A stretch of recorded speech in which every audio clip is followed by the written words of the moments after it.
Namaste, Vitruvians. Hello, hello, hello, and welcome to another episode of the Megathon, our Vitruveo Staking Megathon. I'm here with Mystique.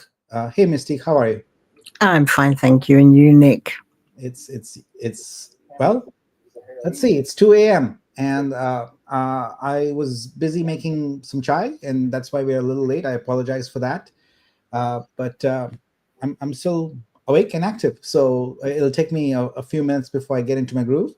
But really excited to be here again and see all our friendly faces. I see so many friendly faces. Yeah, I see Lady, I see Alfonso, I see Doc, uh, Photo, Jen, Dolores.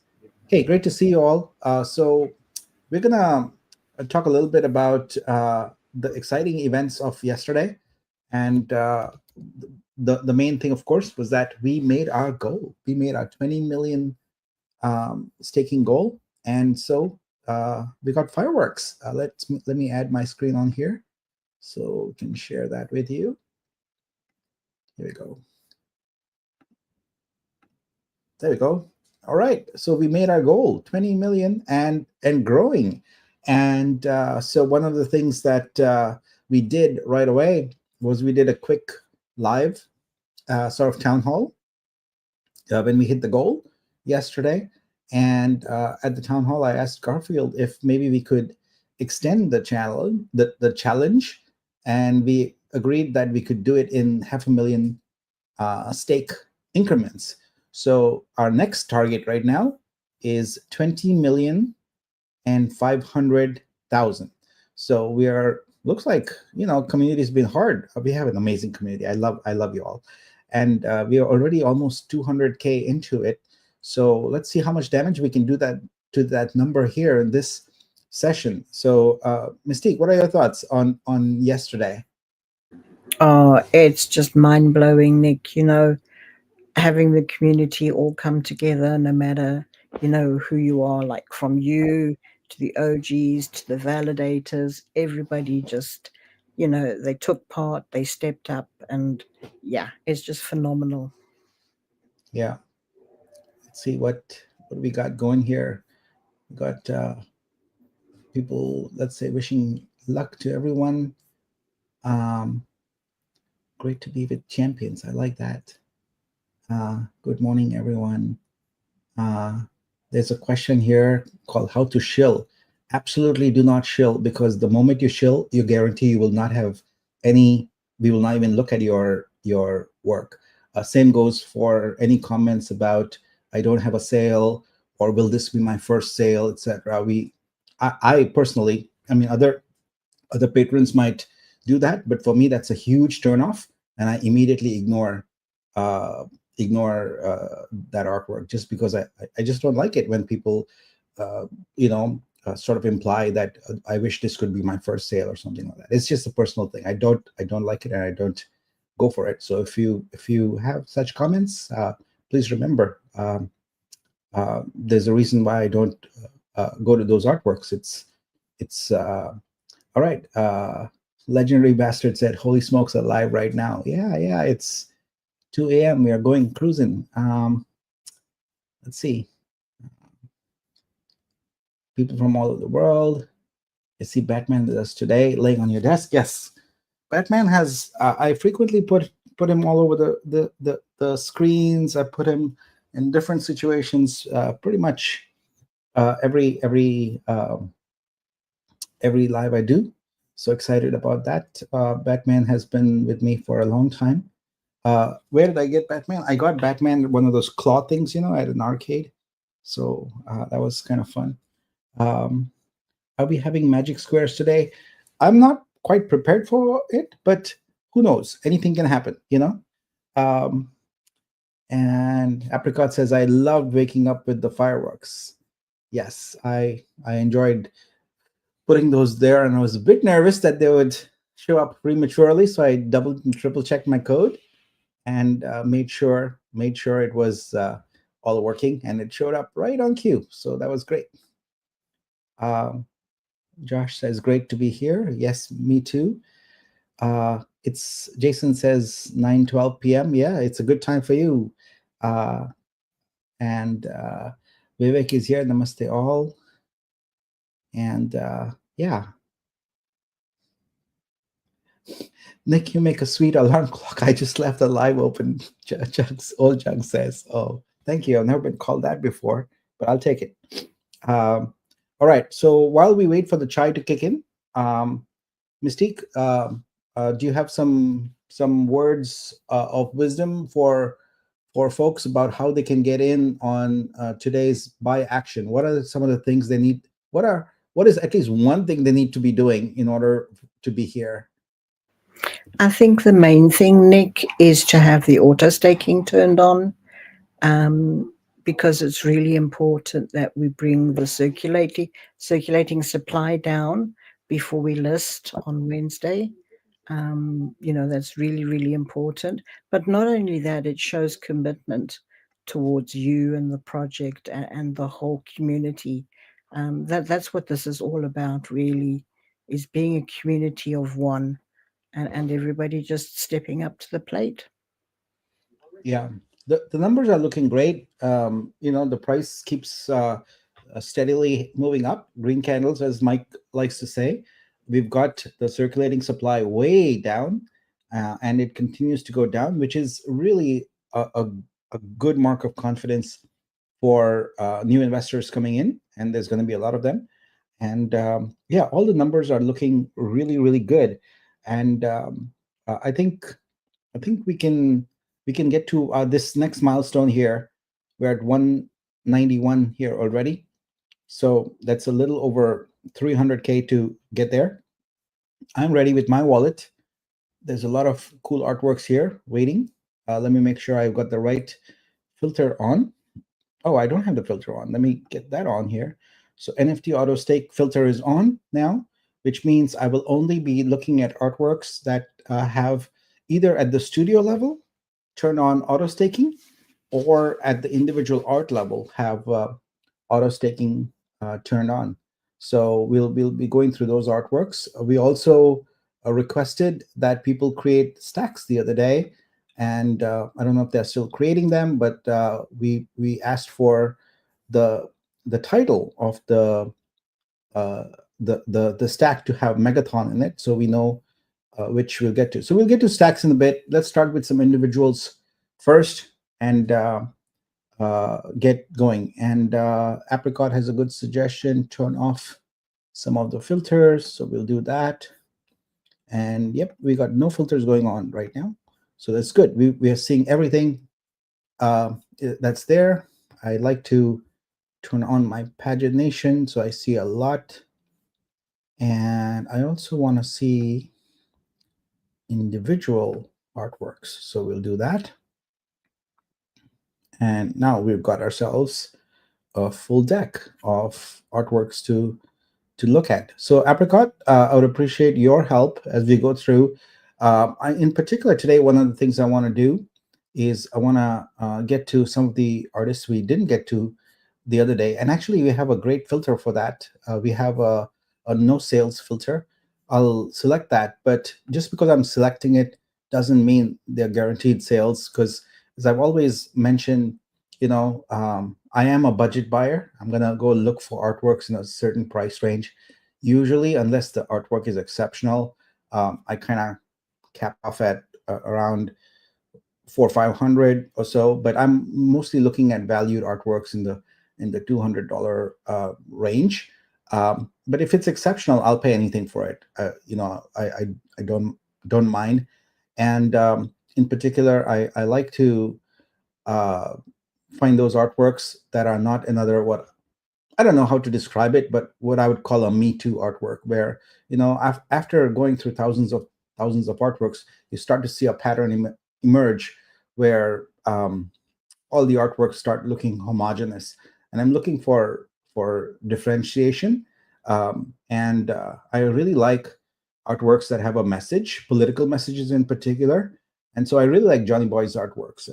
Got a really clear political message, and I would like more artists to be more bold and speak to some of the social issues of our times, the political issues of our times, and even the emotional issues of our times. I want to make sure that we don't create a culture in Web3 of just people, having similar artworks. And one of the common sort of models is essentially woman in profile, portrait, expressed in different ways, and that's fine. You can be creative with that. There's a lot of creativity, but as a patron, I'm looking for things that excite me and make me think, oh, wow, that's interesting and that's unique and that's different. I traditionally have not been much of a collector of sort of nature photographs as is, but that doesn't mean I don't have any. I also like to think of myself as a catalyst, trying to support as many artists as possible. So I'll definitely collect occasional good ones. But yeah, that's kind of where we are, and I see a lot of things here that I like from artists that we haven't collected from. So I think we can start off with them today. And as we go through this, Mystique, happy to have you share some links in our private chat. Well, actually, you know what? It would be better if you just gave me some keywords to type, and I could get to that artwork that way, because StreamYard doesn't make it very good, very easy to copy from there. But maybe I can copy it from the private chat. We'll see. All right, so that's kind of the lay of the land here. I think we can just get going and make sure my wallet is locked and loaded here. I think, yeah, I think it is. We're good. All right, so we have 25,000 VUSD locked here and loaded. So that's good. That should keep us going for a little bit. And if we need more, we'll get some more. But I think we can start with this set of artists who have had no sales. What do you think, Mistake? Is that a good place to start? Yeah, I think so, because I think it's really important to ensure that everybody has the opportunity of making a sale. Um, and prices is really important too, is not to overprice your art, um, which you can see quite a lot of. So yeah, that's a couple of things that creators really need to take on board, is the pricing and that as well. So, but no, I think the people with no sales is a good place to start. Yeah. Let's see. I like the colors on this one here by Care. Why? I'm not quite sure why that didn't work. So sometimes when I'm on a live and I try and collect a work, it doesn't work, and then later I find out that there's some limitation or some constraint. So then I go later and collect it. So it looks like this one is not going through. So either the problem is with my it says it's sold. So maybe I did pick it up. Yeah. Hmm, interesting. Okay. So sometimes it is a work in progress. We have UI problems. This looks interesting. So a lot of these are AI works. I constantly get questioned about, hey, do you like AI works or do you dislike them? I actually have nothing against AI works except for the fact that my bar for AI artwork is higher than manual artwork. I expect that there is something more compelling about it, not just a prompt that I can put together myself in 5 minutes. I need to see that some effort has gone into it, because AI is a tool at that point, just like any other tools that artists use. So this looks interesting. It's I don't know. Let's find out more about Starvale and see. So in previous buying blitzes, I've taken time to look at metadata more, and I like to do some of that here also. I think metadata is so important, and that is like a really important part of a platform. And if an artist hasn't taken the time to put in good metadata, then I kind of also think that why should it get my attention? If the artist didn't want to put in 15 minutes of their time into the metadata, then I should not put my time into it also. This here is a pretty decent metadata. They've got a lot of the information here. This the tags are a bit sparse, but this looks like it says mixed media. What do you think of this artwork? I think it's lovely. I like the colors. Um, I mean, yeah, I do really like the coloring of it. It's nice and bright. It's vibrant. I also particularly like the silhouette because you've got the city in the background, and then the silhouette is in the front, and then you've got the little butterflies added to it. So it's a nice, colorful, bright, and happy piece. I wonder if that's a fictitious skyline or some city we would know. I think it's a fictitious one because I see the same tower concept in a variety of ways. But if I'm wrong about that, if that skyline looks familiar to you, please let me know. Well, Um, Vivek says, can we make a live for only for no sales works that would really help many? who says that? Vivek. Well, that's exactly what I'm doing right now, but I don't know that I can do it exclusively because there aren't enough to choose from. And I'll tell you, one of the biggest problems I find with no sales, people need to recognize that they can't jump into it immediately with artworks priced at an extremely high level. You gotta like ease yourself into it, and so I can't. A lot of the artworks are priced pretty high for me. Whenever I'm talking about this, I talk about me, not in general, and so I can't get those. So again, same things, same rules apply. Either they are priced too high, or they haven't worked on their metadata, or they are another sort of me too artwork, and you'll find it's a signal to you from the market. You should take that into account. If you don't have sales for a long time, it means you're going against the flow. You've got to figure out what it is you're doing that is against the flow, and fix that. Now keep in mind that we are a platform where we tell artists very clearly, you don't need to do marketing, and we'll do the marketing for you. We are not there yet. We are getting there as we introduce the next license, the print license, the stream license, etc. So we'll start seeing the power of numbers work in your favor at that point. But until then, we've still got the single digital collectible license, and that's changing very rapidly. We're going to get there. But until then, you know, we still have the same rules. It is you are in a market. You're not solo, and it's a very crowded market. Everyone is competing for uh, a limited attention span and a limited amount of capital dollars that are available. And if you cannot be competitive, if you hold your ground on, hey, here's how I value my artwork, and this is it, that's a perfectly legitimate stance to take.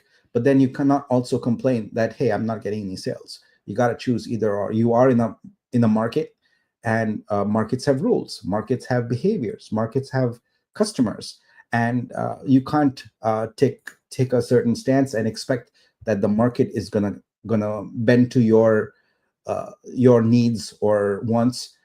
It is a market, it is capitalism, and it works a certain way. So if you are in this search results and have had no sales, go look at comparable artworks of artists that have had sales, and look at what you could be doing differently. More than likely, it's got to be price, because if you're an unknown artist and you're coming in with artworks priced at $500, even $250, etc., like this one here, in a sense, for this artist, I think is slightly overpriced, but I'm going to go with it anyway. um, but that's just, again, my thinking, and your mileage might vary depending on who the patron is. uh, but I have certain likes and certain dislikes, and well, I don't call it dislikes, it's more filters, if you will. I think filters is a better term to express it. But here we go. Starvale gets a sale. Congratulations to you, Starvale, and there's confetti for you. Woohoo! All right, so it's great. So I like their work here. Very colorful, very nice, and I'll probably revisit it at some point. So right now, let's keep going on this one here. I Uh, think what I have noticed, Nick, is over the last few months, is that creators are starting to change their look with regards to the longevity of our blockchain. And I think they're starting to realize how completely different we are to the marketplaces, which they are more commonly known. You know, the open seas, the Tezos, the things like that. And I think they're starting to realize how important it is that we've completely done a U-turn on this, and they're actually coming, towards this now and realizing that, yes, okay, I need to look at this for a longer term, which is nice to see. yep. Yeah, and I definitely welcome new artists here. And um, I recognize that we don't have everything built out yet. We don't have all the multiple licenses, but I speak honestly and very candidly here, and I'll tell you, it pains me. It pains me when I see um, an artist who's just consigned their work, and the first thing they do is they go and sort of post about the price of it, etc. Kind of like they're shilling it on other marketplaces. That really pains me because I take that as a personal failure, that we've failed the artists if the behavior that continues is I just posted an artwork, here's my ad for it with the price and all that. What I would prefer is if uh, and again, I'm thinking more of the vision of this platform. What I would prefer is if an artist consign their work, they would post it, they would ignore the price and all of those things, because frankly I want that to be irrelevant in the minds of artists, because we are talking about long-term income, and really talk about the genesis of the artwork, what inspired them, how it came, and give all those kind of comments. And they've just entered all that information in metadata. It is so perfect to be able to take that and post it and start a dialogue about their artwork. But I see most artists immediately after they consign their work do the same thing, is post an advertisement for that, and wanting to get a sale. And I think it'll take a long time for the mental model to change, where we really have no customers on X, for example. Your customers are really not there. That's the target audience of patrons we are targeting, is ones who are really not spending the time on X, because that's the same Web3 buyers. And if you think about it, you're not getting any sales on other platforms. It's the same audience, the same collectors. It doesn't make any sense to be doing that. And it would be so exciting if more artists would post their work, celebrate their work, and other artists would engage with that on the basis of the work alone, and just forget for a moment that there's commerce involved there. Forget pricing, things like that. And so, like I said, I take it as a personal failure every time I see an artist consign their work and then immediately post the price and a link to it. I would love to have them celebrate that, hey, I've created and consigned this artwork, and here's what it's about, here's why I created it, here's the gist of it, here's the theme of it, etc. There's so many dimensions how I created it. And we have um, a section for BTS videos. And in fact, it's not yet fully baked, but there's a checkbox here called has BTS. And I'll tell you, when I'm not, I frequently just check that. I just look for artists that have BTS videos, etc., posted, because those are interesting to people. So I filter artworks frequently by if they're taken the time to post a BTS video. What we are building with this platform is giving artists the tools to really express themselves and give an in-depth look at the artwork, and focus less on sort of the price and the editions and all that. Those are really irrelevant. We want the art to be the focus, because we're going to introduce more licenses, and we want to have this compound interest capability, where every artwork you add becomes a body of artwork that is then licensable across many different licenses over the whole life of the artist. So that's the model we are building. So if we still have this mindset of one and done, I consigned my artwork. Here's the price. I want to get a sale on it. I want to get a sale on it. Then you may or may not get it. In fact, there's a good chance you won't, because we're still working on the different licenses and building our audience and building out the platform. You know, um, Artists will come at it kind of disappointed, thinking, "Oh, this is another marketplace and it's the same thing." Um, but that means you haven't really understood what we're trying to do here. We haven't understood how we're approaching uh, a model that has already proven to be a failure. We know that Web3 art, using the mint, uh, shill and pray, as I call it, is already a failure. We've seen that, and we see evidence of that every single day. Why repeat something that has not worked? I think it was Einstein who said, repeating the same thing and expecting different results is the definition of stupidity. And we are not stupid. We are smart people, and we want to create something that's unique and different. And so I encourage artists to not think about exhibit as a platform similar to the marketplaces you've encountered. You need to consign your work, and you need to focus on the metadata, and you need to focus on technique. You need to focus on telling a story about yourself through your art, because it's the whole body of your work that you need to think of on exhibit, not as individual art pieces. I like it. I love it when I go to see a creator's uh, profile and I see artworks that have I can just by the style say, okay, yeah, this is this artwork, this artist, and they have a certain technique, they have a certain style. It's very distinct, and I know that they did some work to come up with that unique style or whatever. So if your artwork does not immediately stand out in the group of other artworks of similar types, then you need to do some more work on it, would be my advice. So yeah. Any sometimes I say things which I don't know, some artists get offended by or whatever, but I'm just trying to wake artists up to the realities of the marketplace. You want to make money? Yes, we want to help you make money, but we don't want to help you make money on one art sale. That doesn't help you. That doesn't help anybody.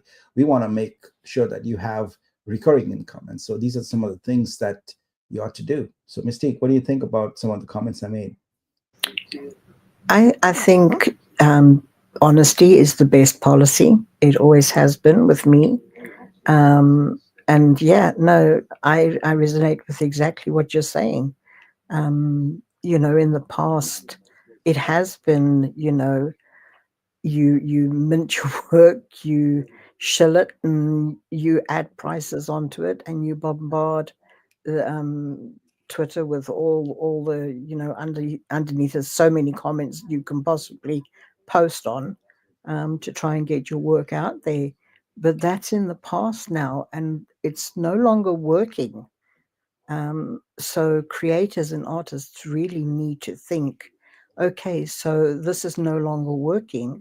What do I need to do now? And this is where Vitruveo comes in, because we are the next best thing that is out there.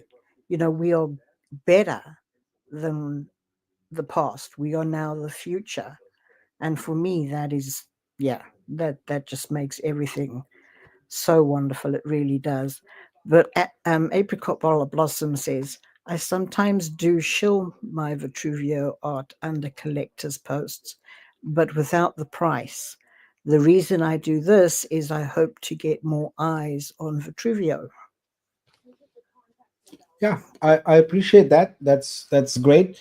That's work we have to do.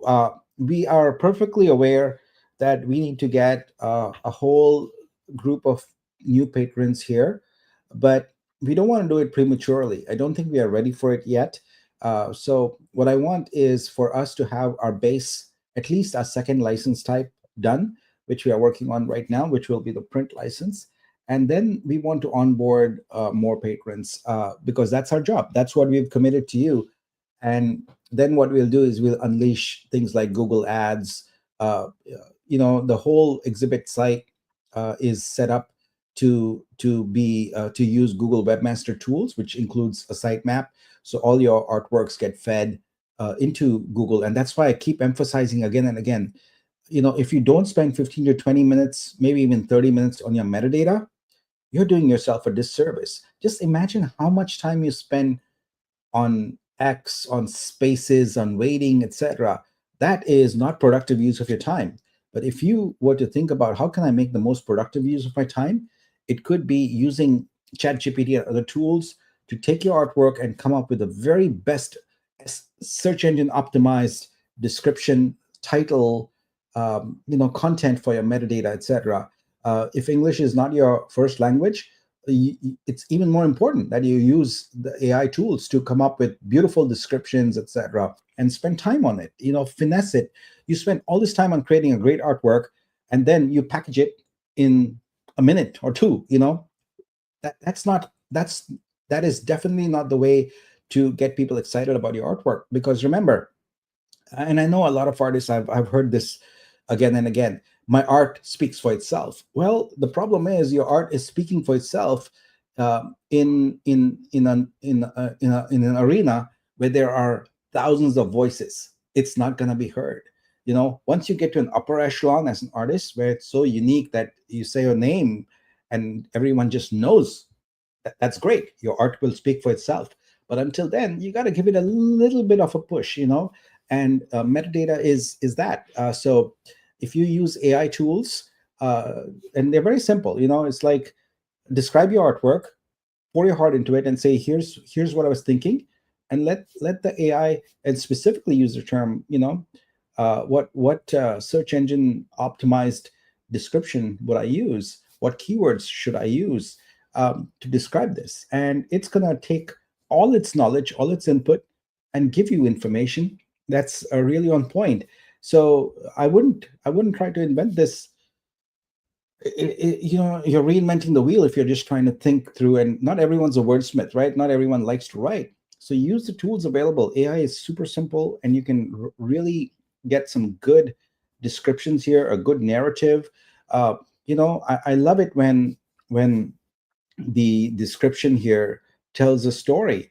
Like this description, for example, would be more suitable for what we would call a sort of a caption that is for the screen readers, etc. So if you are visually impaired, this kind of description is useful, but it doesn't do anything about expressing the feelings behind the artwork, etc. Just describing what is in your artwork is not helpful, because that's obvious, right? It's obvious what's in your artwork. We're looking at it. It's visual, but your description should talk more about it. Think about when you go to a museum and you look at the cards there. Do they just describe, here's, like, think about it, like, does the Mona Lisa card say a painting of a woman who's got a slight smile on her lips? No, it talks about Da Vinci, his feelings, and what was the story behind it. You gotta tell a story, and that makes it intriguing and interesting. And even more so as we start getting this into search engines, etc., people will type keywords and they want to read. Before they even see your artwork, they're going to see that title. That title needs to be very, very important. Like this title here, The Path. Okay, it could be good, but it doesn't grab me, right? It doesn't make me think, oh, I wonder what The Path is about, right? You got to put some thought into it. You got to really, really put some thought into it. And um, and then when it comes to the taxonomy, be generous with, but don't overdo, don't saturate your artwork with like 5,000 tags and all of that. Make sure your tags are relevant, because otherwise, um, you know uh, what you think is, if I put more tags, my artwork will be easier to be found. In fact, the converse is true, is it'll get lost in the sea. So have unique tags that truly describe what your artwork is about. And make this, we've taken great pains to use the same metadata system that is used by top museums in the world, like the Louvre, etc. And it's called linked art, and we've created that standard so that in the future we can interact and bring in, entire collections of works from museums, etc. And your artwork will then conform to those standards. So I imagine a day when your artwork, because it's already standards based, is also easily available for others to include in their collections and things like that to show. So all of that is lost if you don't take the time to really make sure that everything's accurate. Now, I realize that people have a complaint. I'm sorry, I'm talking a little bit more than buying, but I think it's a good opportunity to kind of, you know, um, uh, give some insights here. I recognize that we don't have editing yet, and that's deliberate because it's not a high priority for us to focus on finessing features. Our goal is to first build the whole foundation out, and really, you know, uh, uh, Doc and Pam, etc., who are frontline support, tell me that that's the number one feature that artists ask for, and I'm pretty adamant about not wasting developer resources on adding that feature. Why? Because I look at it as like, okay, we all know that this is intended for the blockchain. We all know it's immutable. We know it's permanent. So why not take time upfront to maybe have the metadata, etc., in a separate document, maybe Google Doc or something. Look at it, sit on it, let it maybe sleep on it a little bit, make sure it's accurate, and then when you're ready and you feel comfortable, copy paste it and put it in here and do it once, and get it done and know that it's accurate. When you apply for, I don't know, things like a driver's license or a passport or something, you don't get to keep going back and editing things. It's the same way. You got to treat the blockchain with respect and know that this is not just an ordinary database where you can just delete and edit things. When you make a commit, when you save your consignment, it needs to be a deliberate, thoughtful action. I've thought about this. Everything is good. I've checked it a million times. I've looked at the preview, etc., and I'm sure of it. And this is the reason why, even though people want the edit feature, I'm not too keen on, because it costs money. The important thing to remember is all engineering features cost money. We have limited amounts of it, and I would rather that artists spend more time focusing on making sure it's accurate before they hit the publish or the save button, because that's an easy thing to do, and we have that all the time in life. Let's say we make airline reservations. We don't get to go back and edit. Well, we do, but it costs you money, right? It's the same way, right? We are very careful that we select the right dates, we select the right destinations, all of that, and occasionally someone will make a mistake, and that's okay, you know. But it should be really rare that you make a mistake. You should treat this as very deliberate. I'm making a commitment to a blockchain. It's perpetual, it's immutable. And so we could easily have an edit feature. But remember, your old mistake that you made is still on the blockchain. It just, you have a new version of it that's there. So any errors that are made don't go away. So I would encourage people to think very carefully. Of course, we are humans, we will make mistakes, but it should be a rare exception. Maybe 1 in 100 of your consignments should need editing, of any kind. So, Mystique, any comments on that? Yeah, AJ says, wow, just great, Nick. You are taking away the fears of most artists with your ideas. I appreciate that. Uh, Horcrux says, is it okay to use AI tools for descriptions? Definitely. Chat GBT is, yeah, it's your it's friend. great.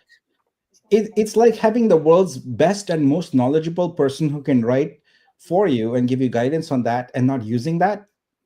Why not? Why wouldn't you? You know. So, uh, let's see.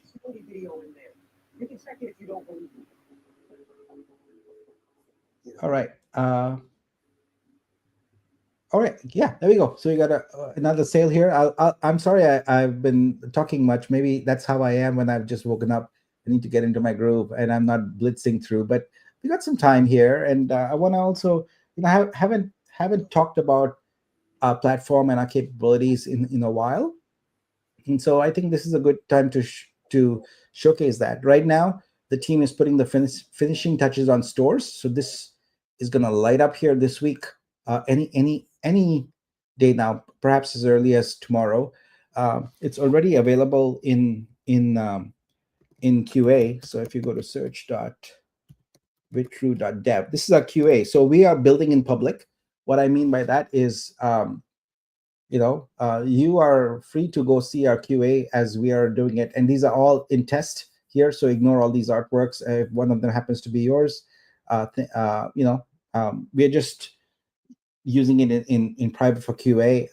It's nothing bad comes out of it. It's just we need realistic artworks to test with. But you see, we are creating a store's landing page here. Looks like the developers went crazy creating stores about freedom and revolutions, independency store, classic battles, etc.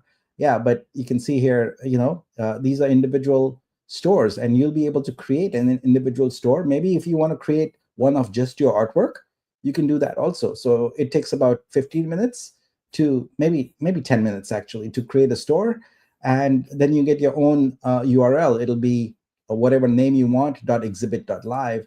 So and you can choose to have a markup that's not revealed in anywhere. So the prices that show up in stores include the markup, so patrons don't see the differentiation.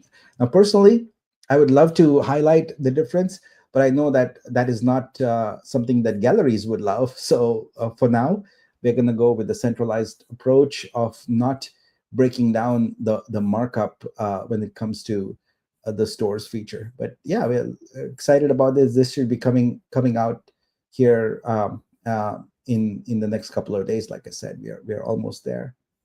So that's in QA right now. All right. So getting back to here, we are. Let's see. We just did a couple of artworks. I think what I'll do is I'll blitz through a few of these here. And do I have my filter selected yet? Grouped, no sales. Okay. Uh, Now, one of the things that I also have to be cognizant of, that some of them, these artworks could be no sales because they've been flagged, uh, so by the moderators have not yet been approved. So it looks like we've reached sort of our limit on this. So let's go back to ungrouped all. We'll do our pagination of 200 and start picking up some artworks here before we go into um, some of the curated stacks. So I'm going to scroll through here, Mystique, and as you see anything, especially from an artist that I haven't, I may have collected from, or they may have sales, but I may not have frequented quite a bit. Let me know, and we'll stop and we'll look into that one. Okay. Okay. I like nature, and I really love nature a lot. I like nature too. Uh, I think growing up in Africa was a huge influence on my life. We got to spend a lot of time out in the wilderness amongst nature and the wildlife, just so open, roaming free. It was beautiful. yeah. Now, Sea and Nymphs has a large number of artworks. I've collected quite a few of them. I like their style. It's unique and interesting. But I wanna start with oh yeah, here we go. So here they are with another one. So it's such a variety of things. Now this is an interesting animation there. No ID has this series of patterns here. Very interesting. Uh, I like this color palette here. This represents the feeling of being overwhelmed by ADHD, where the mind is flooded with tasks and distractions. The chaotic circles in dark, heavy colors symbolize the mental clutter that leads to a complete shutdown and emotional overwhelm. So now let me tell you my thought process, okay? I saw this, I'm like, okay, the colors look interesting. I clicked here, and you know what? I read this metadata, the description, and I'm sold. I was not sure that I would go deeper, But here we go. This grabbed my attention. It's the right size. It's got, two sentences. It's not a book. Some people write a whole book there. Not ideal. We've got a long description space. You should put that there. But this description was on point. It grabs me, and I can say, okay, I can relate to that. That's interesting. There's a connection between these abstract circles and something the artist is going through, and I'm sold. And I usually make my decisions in the first 10 seconds, and usually my decisions don't change too much. And here I love this, and it's again, I was sold by the metadata. The artwork grabbed my attention, yes, but the metadata sold me. I think for some reason uh, it's not going through right away. I don't know why. It might be my browser. On the ones that are failing for whatever reason, I will keep coming back to them later after um, the live, and make that. There's no issue here. Uh, Let me just try it one more time. I did get the other one, so this one seems to have a problem. So we'll keep it there. What I'm going to do is I'm just going to pin some of these artworks that for whatever reason I cannot uh, get live, so that later when I'm meeting with the developers, we can go through them and try and figure out what is going on with them and why. It didn't have a problem the other day. I was blitzing through hundreds of artworks and didn't have an issue here. Um, Feel free to suggest any links, Mystique. I'll be happy to go look at them and grab them. Well, Michael says, is it possible to have special artwork that only appears in stores but not on exhibit? Because I think the galleries wouldn't want people to circumvent the stores and go buy direct from exhibit. Yeah, that's phase two. Phase one is just about creating a filtered set. Phase two is about inviting artists to join your store. And when that happens, you essentially get to choose at the point of joining whether you're exclusive or non-exclusive. If you choose exclusive, then your artwork cannot appear anywhere else except for that store. So that's phase two coming up. So phase one is targeting mostly, if you will, groups, collectives, individuals. I have spent a lot of time, really the latter half, not the latter half, let's say Q4 of 2024. I just spent talking to galleries. I talked to so many galleries in Dubai, in Bombay, in Goa, and got all their wants and needs and must-haves kind of, and we are building that into phase two. So in phase two, you can set up a store, and then there's a whole workflow of inviting an artist. The artist will then accept the invitation. It'll be exclusive or non-exclusive. They will agree to the markup terms, etc. So there's a whole lot of that that's coming. But yes, we absolutely, like I said, well, I didn't say that, but most of the features you see here are not something that you just make up and say, hey, let's just make this feature up. You can bet that almost every feature here has come through deliberate conversations with hundreds, if not more, artists, whoever the audience is. So I spend a lot of time talking to people and listening and understanding what they want. And we also spend a lot of time looking at other platforms and say, that is probably not right. We should not do that, and we change things around for that reason. So yeah, so I like Skyo's work. I've collected it before, and happy to collect it here again today. So life is not about finding yourself. Life is about creating yourself. Yeah, one of the things that you should also do is uh, use something like Google Doc to test out your artwork. What I mean is, put a picture of your artwork into a Google Doc, put the title, put the description, and put sort of your keywords, etc., and then shop it. Shopping in sort of most industries means going and showing it to your friends, your peers, etc., and saying, hey, I want to post this, I want to consign this artwork. What do you think? What do you think of the artwork? What do you think of my description, etc.?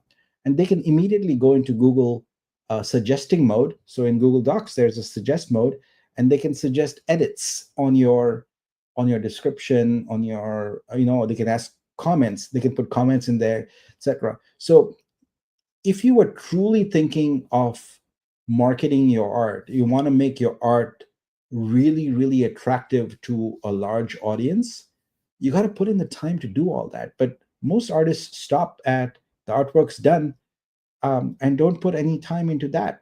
But that's what I would do. If I was going to have an artwork that I was going to consign to any platform, it doesn't matter. I would think deeply about the quality of it, because remember, your whole presentation of your metadata, everything reflects is about quality. It reflects on you. So quality control is important. You would want to show at least a few people that you know and trust. Here's the artwork. Here's the title and description I want to put. Here's the keywords I want to put. What do you think? And that gives you a good pulse way before you hit the market, because it's too late once you've hit the marketplace. At that point, uh, you know you're already out, but you don't have a chance to change or refine anything.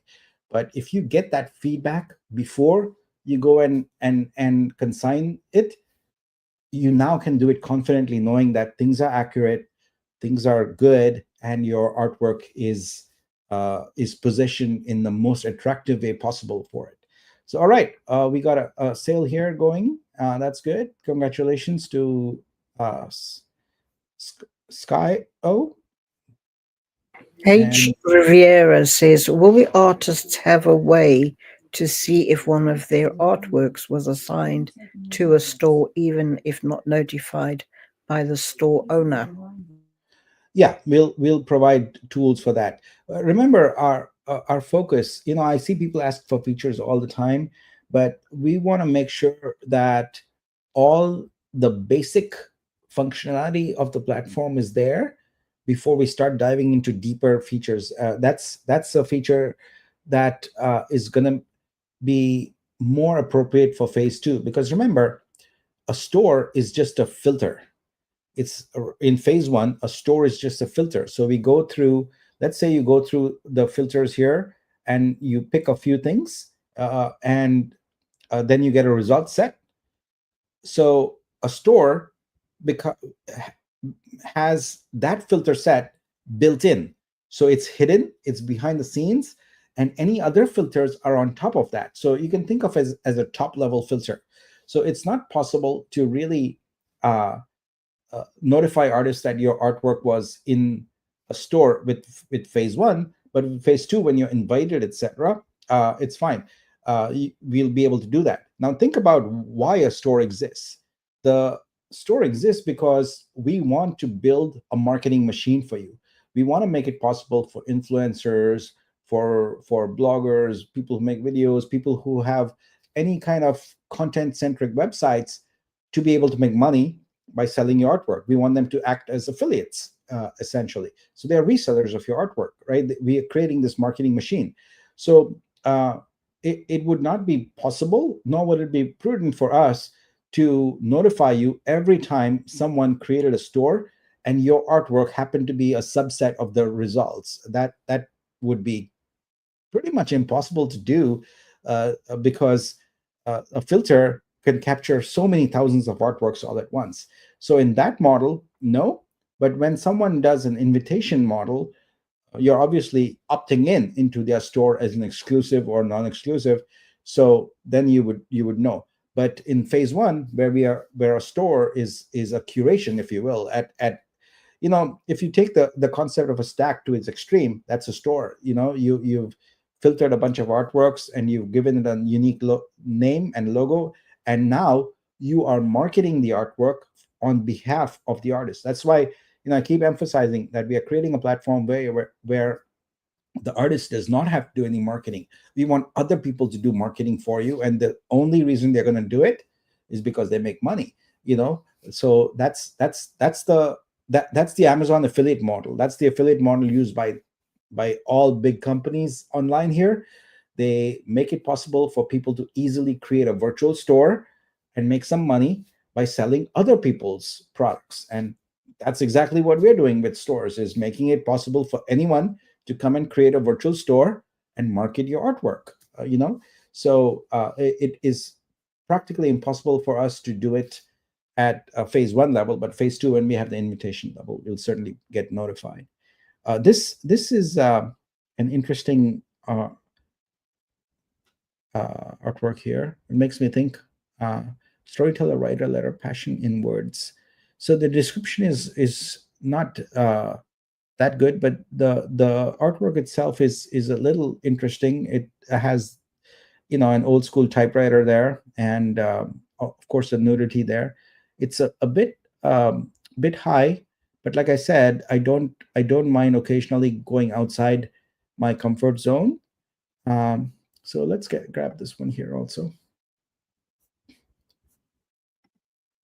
And Mystique, as you do see some of the interesting comments, please do let me know, because Yeah, I'm sure. Graffiti Cinema says, "Hi Nick, just FYI, it isn't currently possible to buy any art via mobile phone, at least not with Android. Tried Samsung 20 and 22, mobile UI needs to be fixed." No, we are well aware of that. We have started off with Web3 because it's a low hanging fruit, and when we get to the credit card stage, we'll focus on mobile. It's not a priority for us right now, because uh, as it is, the whole crypto experience sucks on mobile anyway, and especially doing using the web browsers or wallet, which are terrible, sucks. So we'll be getting to the web 2 phase when it's credit card oriented, etc., where it will work beautifully. So if something appears not to work very well, just know that it's probably because we don't think it's a high priority right now. Remember, we are focused on MVP, minimum viable product. That's our core focus. We want to get the base features that are really important for us to have in place done, and then we'll get on to the other features. But for mobile, it's important that we create an experience where it's truly seamless, because for example, at exhibitions, at galleries, etc., we are we want people to be able to scan a QR code and immediately buy with Apple Pay or Google Pay or something like that. And we don't think, we are not targeting rather, that crypto purchases are going to be a big deal there. That's not where the volume is going to come from. So we're going to wait until we've got some of this other core features done, and then we'll be adding the credit card feature here shortly, and then you will see a much more different mobile experience. Jibinga Samuel says, "Nick, later in future, will there be any chance you invite best sales artists over for vacation? My thought, but it will be really nice to meet you one on one." Well, we can take that a little further. I would like to have scholarships for artists, where when we do an exhibition, we will help them. We will, first of all, I make it a point that when we do exhibitions, we'll do it in countries where it is not impossibly difficult to get a visa. So and we'll have scholarships where we can get artists featured in the exhibition to come to that exhibition, etc. So in the sense, that would be the vacation concept. Yeah. So I'm seeing the style of artworks here, as you're also seeing from CN Nymphs, with these squares and this minimalist thing. I like minimalism a lot, and this particular one um, draws my attention here. Uh, let's see what this is all about here. I've collected a few of their artworks, um,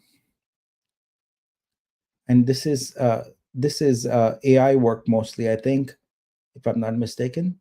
But what do you think? Is this more manual, or do you think it's more AI? I think it could be like on a Procreate, Nick, Mhm. not necessarily all AI. Some part I think might be AI, but I wouldn't say it would be all AI, Very interesting. Yeah. because I mean that would Um, be quite easy to replicate in Procreate. yeah. I kind of like it, even though it's priced a little high. I'm gonna grab it because it's just got an interesting set of colors, and you know, I don't know. I just kind of like it. Um, all right. Do you have any you'd like me to take a look at? I sent two Oh, links for let you me see in if I private can chat. get to that. Apricot says, love the idea of scholarships. Yeah, I have a ton of ideas like that brewing in my head every time I talk to an artist, um, or a group of artists at any event. I make mental notes and come up with ideas. So we're gonna get there, and working with the team on planning out Florence. We've got some interesting things going on there. Burnish, wow, love her work. Had a chance to meet with her in person here in the Bay Area, and this is exceptional. This is a no-brainer for me. So thank you for suggesting that. Yeah, Get that that? one stood out. It's just so beautiful. Yeah. Vivek says scholarships would be great. Finally, my dream of seeing my works outside India exhibited come true, and a meeting with you. Yeah, what I would like to do is, when we do an exhibition on RL event, I'd like to have scholarships, like to have the artists come, and let's say the exhibition is a month or a week or whatever. Have a subset of artists present every day, and we arrange for people to come and listen to the artists talk about their work. And I know some artists are not comfortable like presenting, etc., and that's fine. So we we would provide ways in which other people could maybe say, okay, we're going to explore these three artists today, and talk about their work, etc. So I want to do things like that. All right, and let's look at the next one you proposed here. Oh yeah, no idea. I just picked up one of his works earlier, but this one's quite exquisite. Like it. Yeah, I just love the clean lines to it. It's just, yeah. Yeah. And then, of course, the figure right in the background.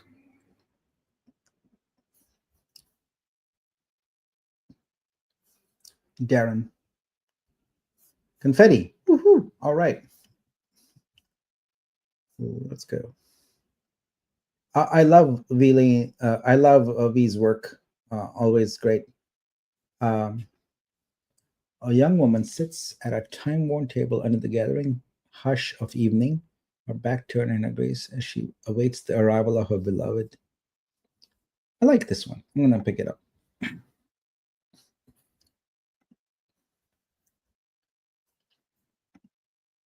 So it's now 3 a.m.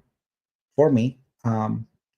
What I just realized is it's much more difficult if you go to bed and try and wake up. That doesn't work for me. If I just stay up, I'm fine. I can keep going. Um, but going to bed and then waking up is not cool. So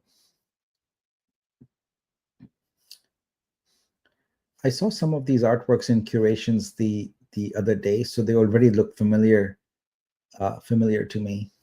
Uh, this one's interesting.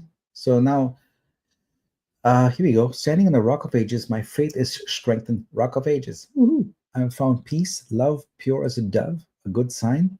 Now my status is changing. There's no more declining. Now, see, this is the kind of stuff that it's really well written. You got to be careful though of your grammar also, and this is why I say use AI to clean up your punctuation and grammar, because this is the stuff that goes on big screens at an exhibition. Your metadata is going to go on a card perhaps, so you got to think about it that way and make sure that you take the time to fix things and make sure everything is correct in there. I like this artwork. I'm going to pick it up. I know grammar is not something that most artists care about, or punctuation or spelling you even, but you got to pay attention to the fact that your artwork is going to be showcased at some point, in some exhibition or something like that, and you want it to be the best representation of yourself.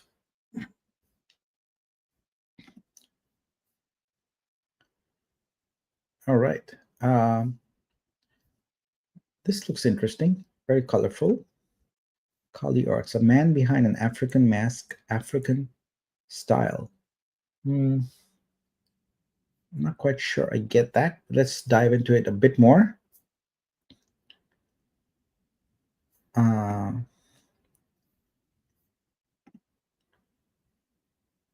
yeah, it's. What do you make of this, Misty? Mm, not my cup of tea, if I'm being honest, but I do like the colors. Yeah, the colors are what drew me, and honestly, I would have been sold on this if I had better in context and information. But there isn't much metadata here, so I'll pass on it for now. uh, I do read, and I love this one. Whoa, I like this one. What do you think of this one? Yes, I like that one. Inspired by a poem called Collide. There was lights when I saw myself out of my head in the center of the darkness. I met myself in shadows, then in the collide. Uh, okay, I get the gist of it. I understand that English is probably not their first language, which is fine, but I get the gist of it. But I really like this artwork, so I'm going to grab it. Like I said, I make exceptions on my budget based on certain things. All right, let's keep going here. The Oh, what's last link that I sent you, Nick, I'm not sure if that is from the same artist as that one that we just passed on, but this one I really like more than that mask one. Okay. Yeah, I've seen their work. Really nice. Love it. Okay, let's get it. Good suggestion. And a couple more of these, and then we'll switch our gears to the curations, because I find the curations to be very, very interesting and very exciting. Where let's Well, see. Janelle says that is so true. I prefer not to sleep because I wake up so grumpy. Yeah. All right, it's the same artist, but there's no rule against that. But I like it. Yeah, This is very this one colorful. kind of stood out more than the previous one from the same artist. Yeah, let's grab that. And you know what? I like this color set. I'm gonna actually go back and grab the other one that I passed on also. I've been thinking about it while I've been doing this, and I'm gonna grab it. All right, so that's that. And I saw that mermaid there. That looks interesting. I want to see what's going on there. That's a little unique and different and interesting. Well, Arnold It's says a just sip of fun. chai This is and a interesting. round of magic squares will help keep you awake. No, Magic Squares is a lot of work, guys. Do you realize or notice that each round of Magic Squares represents around 30 to 45 minutes of prep time for me before the show? I have to create the form, I have to get the links updated, I have to make sure the winner spreadsheet is cleared out. It's not easy. Um, this is interesting. I really like the concept. And clearly, it's AI. I would have loved to grab this, but it's slightly ruined at that frame where you can still see her legs. So I love this concept, but I wanted it to be better executed. So pass on that one there. um I think we picked up a star whale earlier here. I see some more of Burnish's work, and there's that no idea. I need to hit reload to have the red dot appear here. So Old Jug has some aliens there. That's interesting. I'm going to go ahead and group here a little bit because I see that there's a few artists with a lot of works, and you'll be scrolling through. So maybe we'll watch group so we can get a taste of the style and then dive more into it. This is interesting style here. I haven't seen this one before. Oh, this so it's like claymation.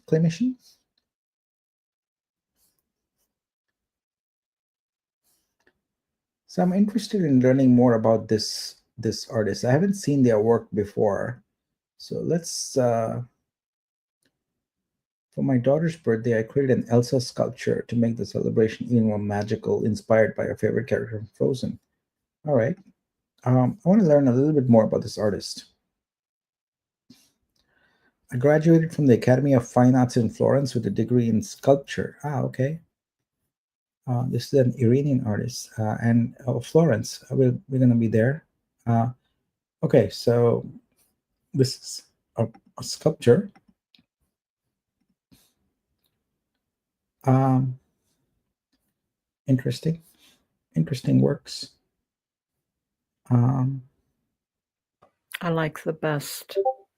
which one? Sorry, which one do you like? The one with just the bust? This one? Yes, that one. Yeah, it's nice.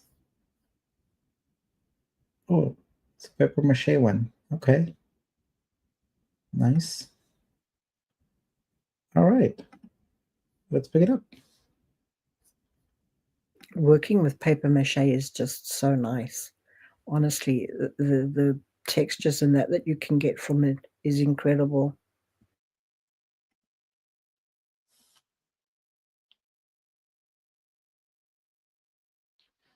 All right. Um, let's keep going, and I want to discover some new artists here. Once I haven't supported before. Da, da, da, da, da, da. I'm familiar with most of these artists. Collected their work at some point. Um,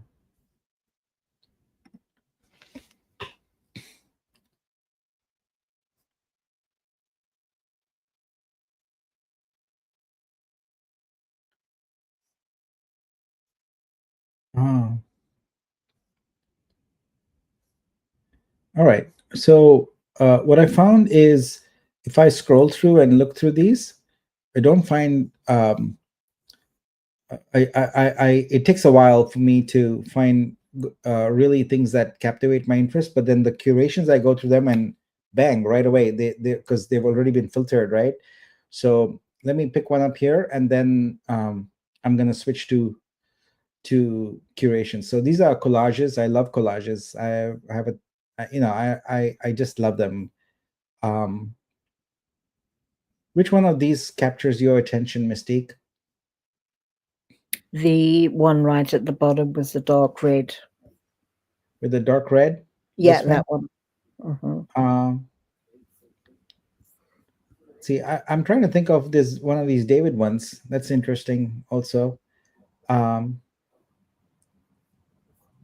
any The of one those? with the goggles on.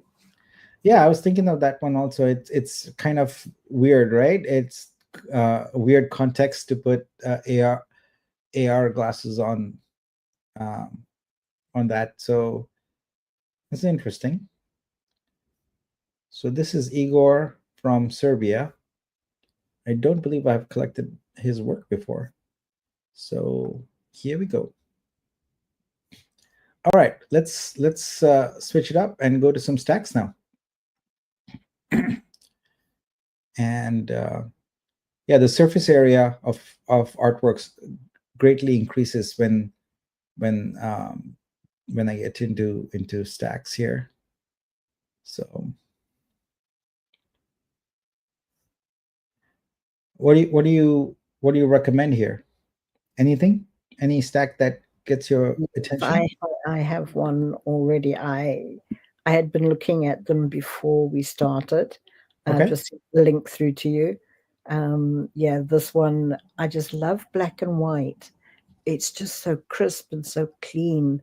I And like you've black already and white got also. one of the pieces from it. So, Great. yeah. Okay.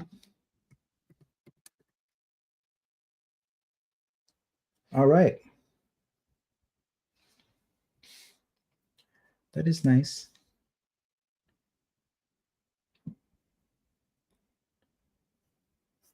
Wow. It's a good set. Here. Oh, look, the couple that I collected the other day are in here. Um,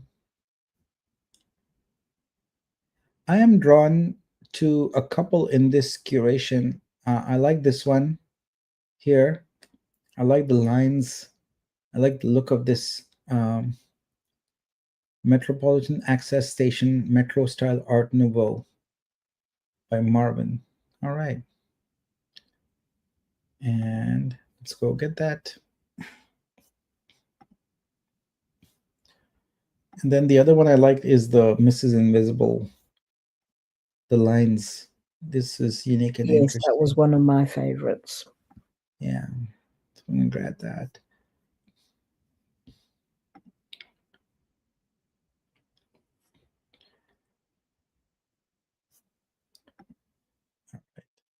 It's good. Um, I think that'll be it for this curation. I need to clean up my windows a little bit. Got too many tabs open. Um, see, I think we are here with stacks. So let me close here. Confetti and more confetti. And we are just looking at that one. Yes, confetti. And boom, boom. Wow, another one there. So I think I'm coming up on 2,000 artworks on Vitruveo in my collection. So uh, maybe we can go for that limit here. More confetti here. I should go and do a check real quick on where we are. So let me do that. And I was just looking at my uh, collection the other day, and I really like where it's headed. And I mentioned on the other stream that I want to do an exhibition in Dubai. So I reached out to the Foundry Gallery.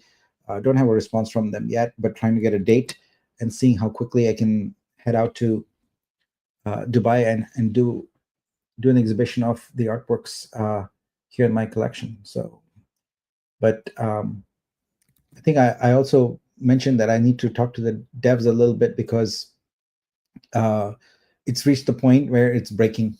So need to fix that. Connect account. It's connected. Come on, come on. Maybe I can look at it in Explorer. My browser has been acting up the past few days, and I need to reinstall it or something because yeah, nothing's loading here. Oh wow, it just logged me out for some reason. Uh, okay, there, that was a problem. My artworks are not showing up. They should show up now. Okay, there we go. There's the ones we purchased there. So yeah, let's do a quick spot check on it. You know what? I see the problem here. For some reason, MetaMask is disconnecting. Yeah, there we go. It did the same thing a second ago. I just logged in and it disconnected. So that's the problem. I don't know why it's doing that. That's a weird problem. So when this happens, I find that the only thing that works is to disable MetaMask, re-enable it, and the latest version that I have seems to be buggy quite a bit. So I might just switch to Trust and use that more often.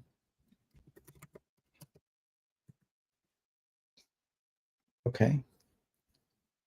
Now are you going to load? Okay, hope it doesn't crash again. Okay, yeah, there we go. It's loading page 2. All right, so let's look at, I think I was on 60 pages. So see this counter here, it's going up as it's loading more pages. So, or maybe it was 50. Oh, well, no, it looks like it's more. 61. So what is 61 times 24? 61 times 24 is 1464. Okay, so got a ways to go to get to 2000 here. So, but my first stop will be 1500. So we'll get going on that. These are some nice shots here. Let's take a look at this curation.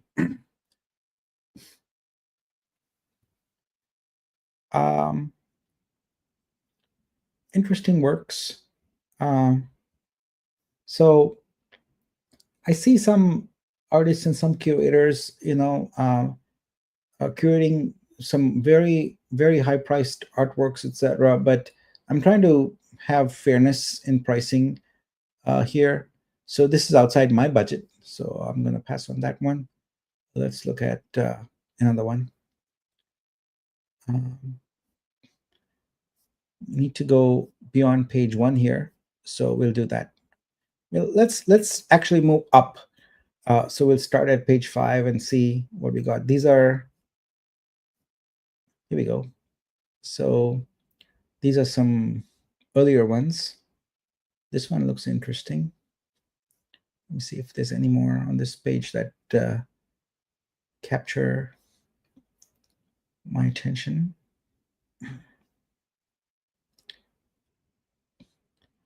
Here's Pam's curation, Love the Rain. I think I looked at it the other day and picked up a few from there already. So that's nice. Neon. I like neon. Let's go look at neon. What we got here? Wow. Very interesting. Art edit. So I'm presuming these are all a combination of AI and post-processing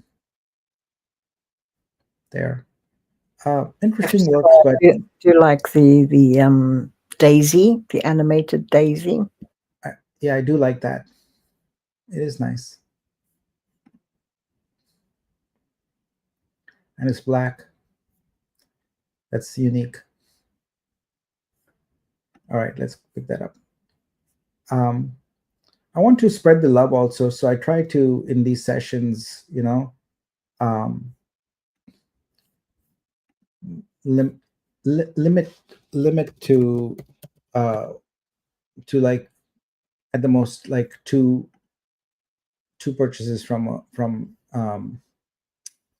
a single artist. But I think I got one earlier, so this would be it. See, that did not work. Let's see why. Okay, so we'll pin that and come back to it. I'll have to look at it later. Okay, so that's that stack. Let's look at some other stacks here.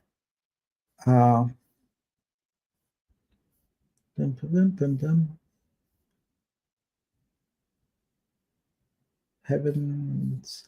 Oh, let's look at Rainbow's stack. So Rainbow is a youth artist. Had a chance to meet with her and her mom on several occasions at some exhibitions, and they were also here in the Bay Area. So I had a chance to meet with them. So like that. Ooh, I like this one. Heavens Production. So I picked up a few of his works the other day. This one is really nice. What do you think of this one?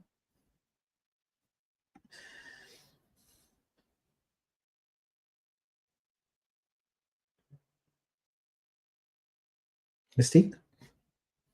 You still there? I'm talking to myself, not realizing that I'm muted. Yes, no, I like this one. I love the colors, the blue, and then it's like the burnt amber sort Yeah, of tone to it. It would just work so well. I like that. I hope my wallet's not broken. Um, yeah, it looks okay. Oh, I see you posted one more. Oh, there we go. It's still working. Okay, so let me go look at that. Is that a stack? It is, but it's a bit on the pricey side. All right. I think there's one that is not too bad. Let's take a look at it and see.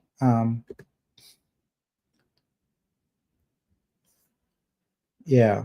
Um, I have collected from both these artists quite a bit. Doc, of course, I'm a frequent supporter, etc. And like I said, I want to spread the love a little bit, so I'll pass on these for the moment.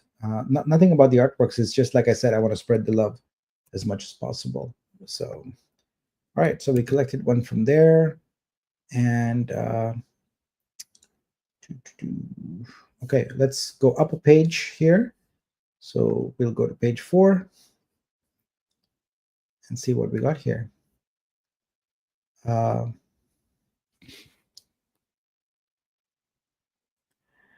yeah, the slideshow, etc., are great. Obviously, they serve a purpose, but when going through these sessions, it's better to have a grid. Can get to things very quickly that way. I like this here. This looks interesting.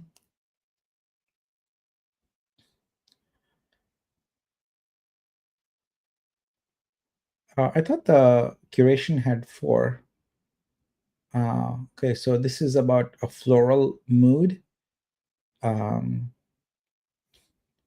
I want to check out this artist. So one of the things I do also is use stacks as a way to discover artists that I might not encounter. So this artist has just the one artwork.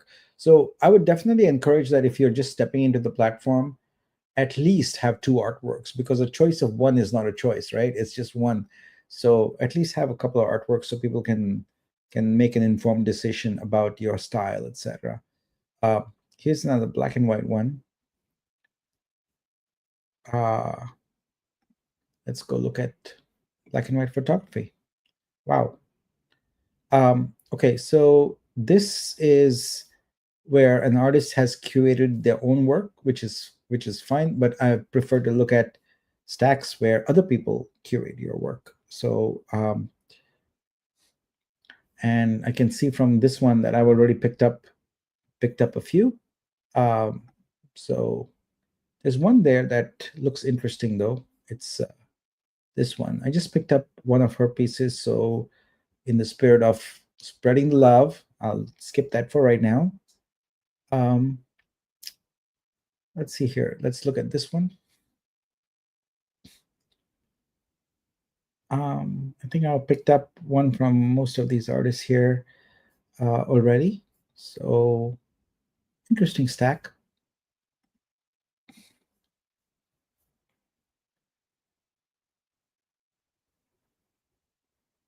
You're awfully quiet, Mystique.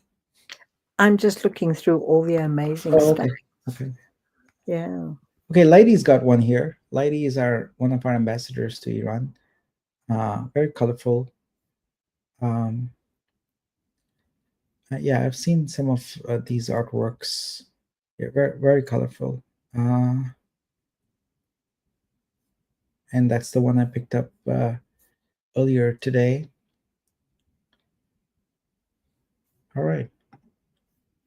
Um, It's again, like you say, I mean, some of them are really pricey. yeah, I'm not sure what I can do about it besides skip them.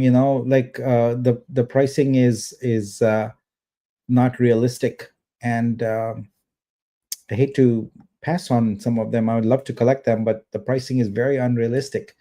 And like I said, it might appeal to someone else, and they might grab it. But you know, um, I have collected thousands of artworks, and I kind of have in my mind a mental model of where it should fit price wise. Um, And when I see something out of that, I I, I just have to pass on it. But like I said, sometimes I'll make decisions. Let's look at this one. You like elephants, of course, from Africa. All right, Yes, which is your I favorite do. one in here? Yeah. Tell me that one, and I'll grab it. Sorry, what did you say, Nick? Which is your favorite one in here, in this curation? I like the one where the elephant's picking up the tree with The his first trunk. one. This one. Yes, that one. Okay, now that will represent the third artwork of CN nymphs that we've picked up in Oh, this session, which okay. kind of. Then the other one on the same row, but at the end. It's her also. Also, oh, goodness me. Okay, what I'll pick up about the yours. one in How the about that? middle? I'll pick up yours. Oh, thank you.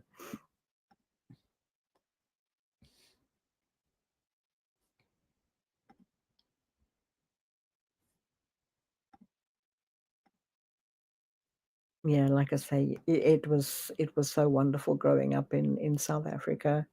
We got to see these every year when we went away to the Kruger National Park, and yeah, it's just majestic to see all of them. Yeah, Apricot never fails to deliver. It's a nice curation here. Um, I've been drawn to that hand yeah, one in the I was about to yeah. say that looks very much like what's his name? Sorry, it's too early in the morning for me. I can't think of. There's the famous clock artwork with the folding melted clock. Thanks. Well, Sunny says, Nick, go random, go to 20 to 30 page. I'm sorry. Go random. It says, Nick, go random to 20 to 30 Okay. page. Go to the 20th or 30th page. Possibly the 20th art on the 30th page. Okay. Oh, I see. Yeah, we can do that. Let me get through a couple more stacks and then we'll start doing that random. That's a good idea. Here we go. Okay, so we picked up that. Um,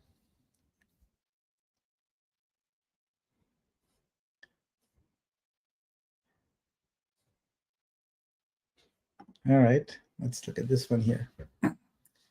Okay, this says no assets found, and the reason it says that, I don't know how that curation appears, is because the works there are not licensed for auto staking. Which, by the way, yikes, we've not done a good job here of keeping track of our goal. I forgot about our goal. It's too early for me. That's why. All right, look at that. Whoa, we moved the needle. Goodness me. We moved it quite We're a bit. getting there so quickly. Yeah, we'll get there. If I blitz through, I could probably get to 100K in like 10 minutes, I think. I think a lot of the creators have appreciated the conversation with regards to, the art and the metadata. And I think that's from all the comments that I'm seeing, they've really appreciated the chat. Yeah, I don't get to do that very often. So it's good to do that. But I am switching to my second cup of chai. I prepared two. Apricot Right. says, thank you, intrigued by the passing of time and the fleeting moments. I love this curation here. I really like this curation. I know it's these are mostly AI artworks. I can tell from the hands and all that, but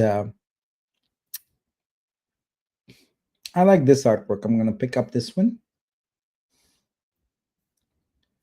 Why can't I It view looks it? like she's dancing on a bed of feathers. Yeah, looks like I cannot view it, which is interesting. Let me see if I can view this one. Oh, that's interesting. I cannot view this one. Ah, there we go. It's just a momentary. I didn't wait long enough. I'll grab that one. When I'm doing this myself, not in front of a camera, I really go through it very, very fast. Like I said, 10, 15 seconds. Just see if the artwork or the metadata grabs my eye, um, and then make a quick decision. And so can go through hundreds in just a few minutes. Well, Apricot says, Mystique, I agree. I think artists can really learn from listening to all the tips that are giving regards art, description, etc. Chima has okay, so this is Builder. I like this, the earthy tones on this one. So both of these are interesting. So let's start with this one.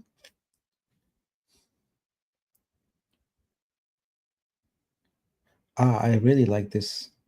It's a nice capture.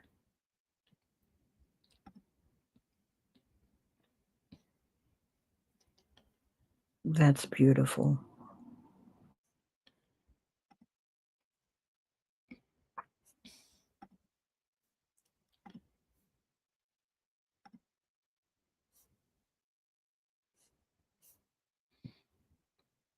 I like the dramatic photo. Is it the lioness? Mm. You seem to be wanting me to collect sea and nymphs all night long.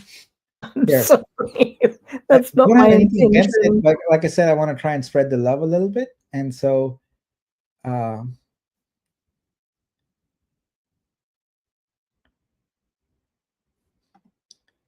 I love Burnish's work. I'm gonna capture this one. I mean, I'm gonna grab this one. I'm using the wrong terminology here. So that makes two of hers. Okay, and I really like this stack. Also looks interesting. Um, we already got that one.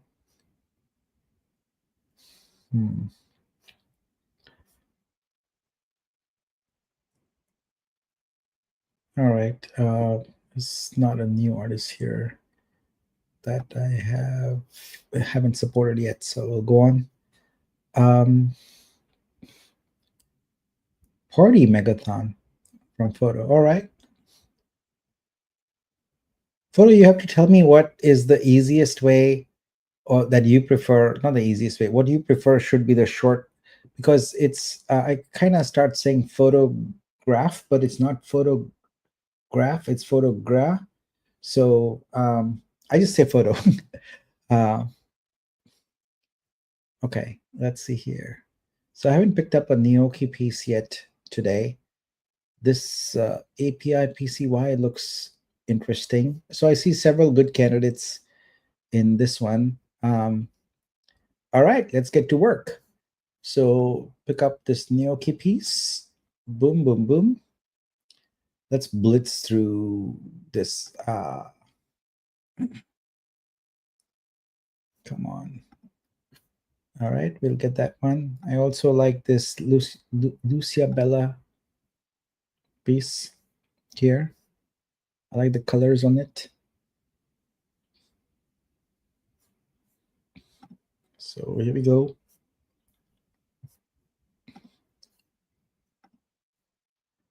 And I like this piece also here.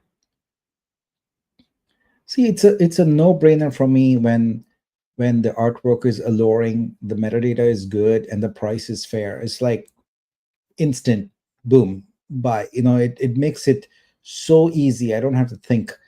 But that every time I hit a point of friction in the artwork, either it's the artwork itself or the metadata or the price, then it slows me down and prevents me from acting on it right away. So uh,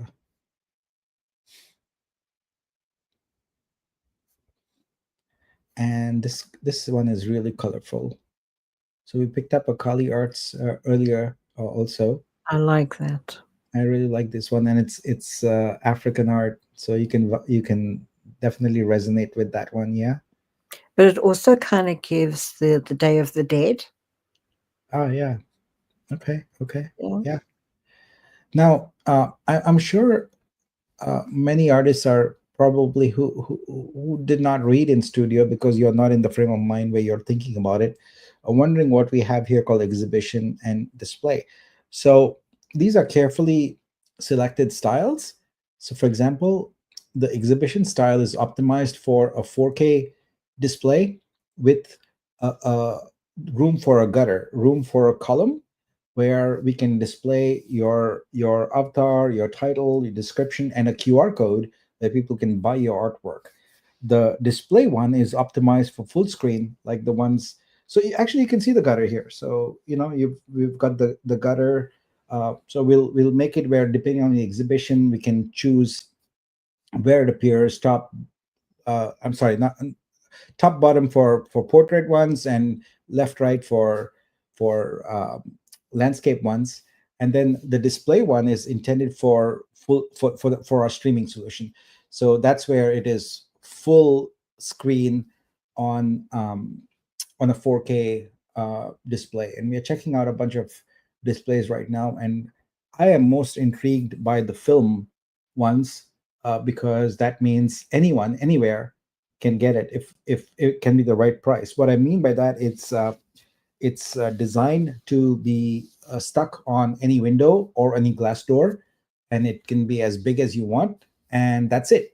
So that when you turn it on, you see you see the streaming artworks, and when you turn it off, you just look through the window as you normally do. So that to me is more intriguing, because um, you don't take up more surface room on a wall or anything like that. It's just adhesive. It sticks on a window or a door. So I'm looking at that as an interesting concept. And I also have been checking out. We have been checking out e-ink, but e-ink displays are great in that they are low power, but the color ones are very, very expensive right now. The black and white ones, small ones, are available. It's you might know it as the Kindle. You see that's e-ink, where you can power it down, power it back up, and it still retains what's there. But I want to start. I think I want to start with the film approach, because that's an easy one. Most people have a window, or a glass. Well, the glass door is more offices and things like that, which is a target market for our streaming. But if I could get something that's easy for people to put on a window, which has no wires, it's just got a little slim battery pack on the bottom, that would be kind of cool. All right, so we'll grab this one.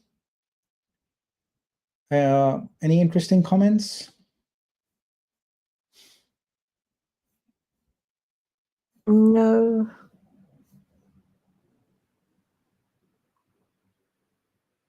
Horcrux says, please check Megathon Unspoken Bond. Yeah, well, take a look at it. Um, yeah, the teams was asking me, how about, should we add a search on curation? But I'm like, okay, how long is it going to take you, and what are the features that we won't be able to attend to because we are doing that? And so it seems it would be too much to add right now. So we'll be adding search for stacks also. That'll make it easier. Here's Jen's stack. Let's take a look at that. Jen, what you got going? Okay, got some interesting photos here. um, I collected a bunch of Lady Red Horn's artworks just yesterday, and I see some artworks here from artists that I haven't collected of late. So let me go do that. I like this one, so we'll grab that.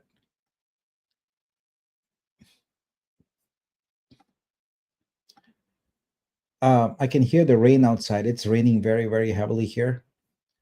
Um, I'm glad I'm not outside in the cold, in the rain. Um, I like this. I've not encountered this artist yet. Yeah. Ooh, That's this is, nice. Hmm. it is interesting and nice. I wonder what's So most of the artworks I'm seeing here have no BTS, but usually when I'm going, solo, I check that BTS box. I had them put it there because I really like to see BTS. Um, so this is an artist from Sri Lanka. Nice. I've not encountered that. Ah, um, all right. Let's go ahead and capture that one.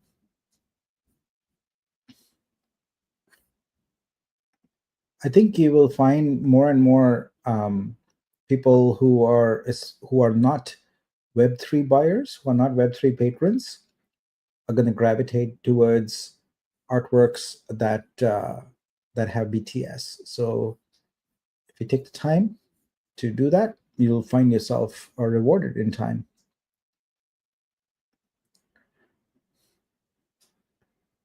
All right. Lighty says search for stacks would be amazing. Yeah. There's a lot of features that would be truly amazing, but you know what most artists would want right now is we get that print feature done, because that is gonna blow everything out of the water. So I'm being very what's the word I'm looking for? Sorry, it's early. I'm exercising a lot of self-control and saying no to a lot of features, because I want to finish the print and the stream features and demonstrate a multi-licensing capabilities, because that's the power of the platform. So everything else is an additional feature. It's yeah, nice to have and great to have. We need it, but what we really, really absolutely need is having them look, until we've unlocked multiple licenses, we have not showcased the power of Vitruveo platform. Until then, it's just another marketplace, which I don't blame people for thinking that. But if you think about you know our I think it's here in QA. I want to show you a little bit. Let's go look at this artwork here. But yeah, here we go. So see, this is the multi-license capability that's coming. So you can see uh, there's a distinct difference. Let me go to one of the existing artworks. Oops, that's not that one. Okay, here. So you can see here what we have is one license, right? And it shows up here, and I license the button. You also have the wallet connection here, etc.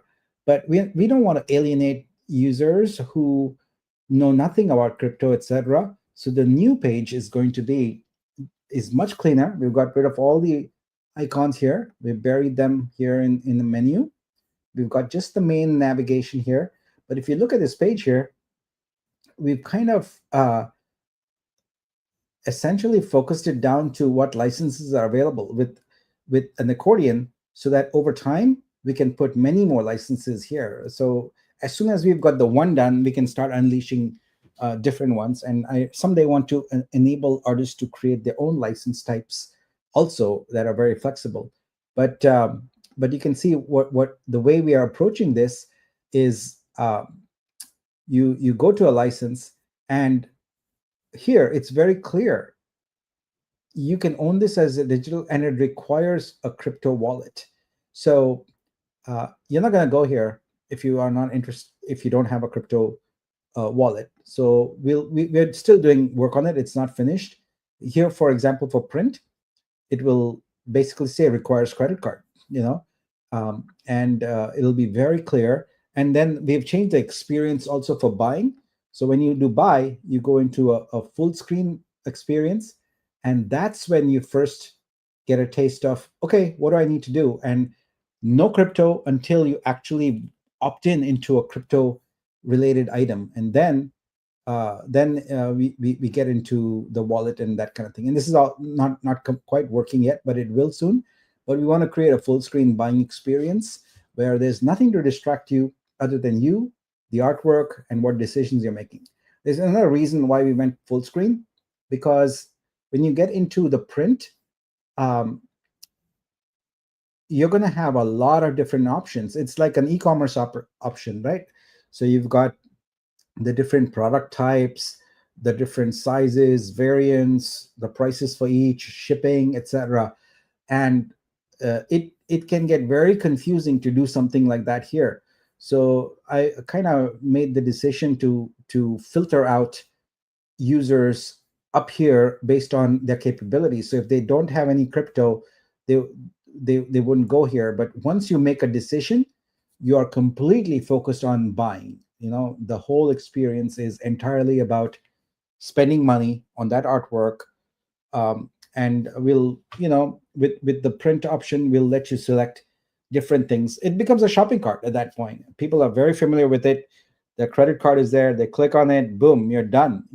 And make it really, really simple. So that's the new experience we are working on, which really is optimized for credit card buyers. Because at this point, the current screen here is scary, the wallet, etc. But we know we are building for no wallet, custodial wallets, credit cards, because we want to scale this up to millions of buyers. And that's not going to happen with crypto. There aren't millions of art buyers on crypto right now. It's not going to happen. Anyone who thinks that it's going to happen is fantasizing. It's never going to happen.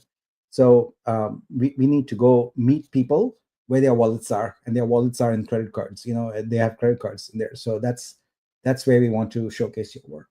So I'd love feedback about this from folks. I as I've always done, I try and show things as they are being built, so we can get your feedback.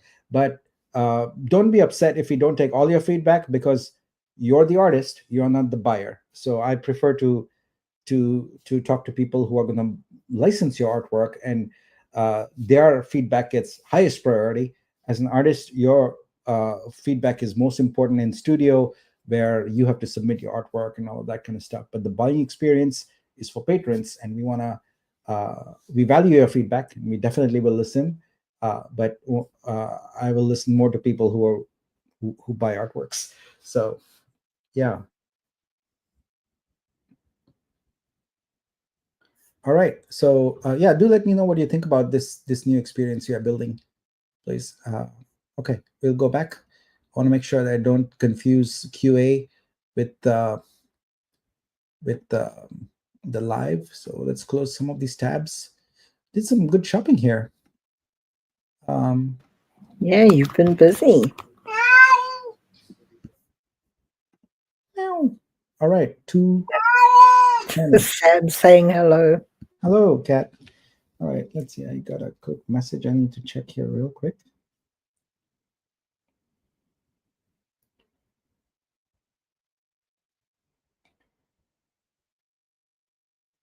All right. All right. Let's go back on the stacks here. So it looks interesting. Let's go. One.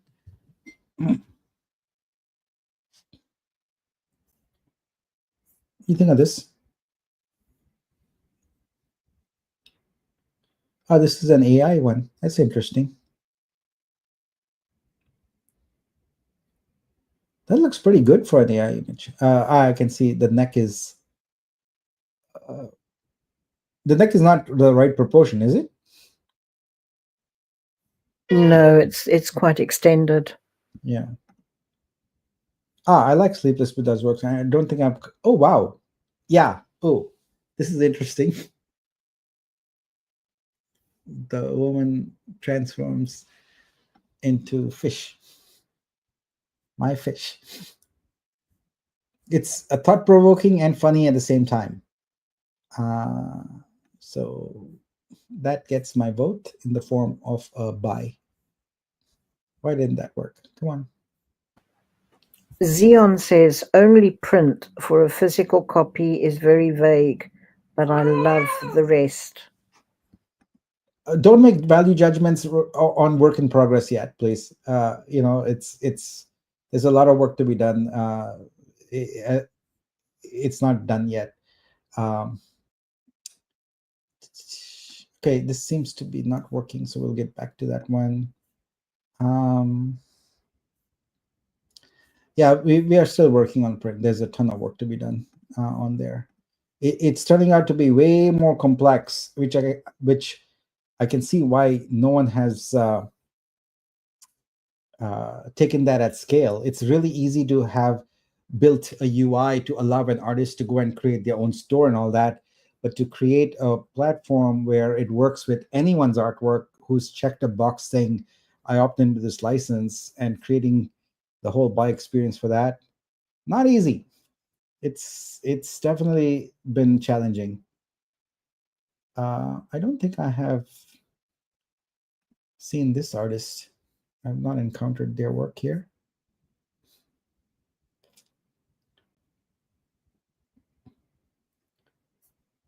I like this.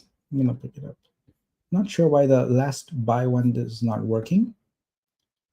This one appears to be working just fine. So that's good. This curation is by Falfonso.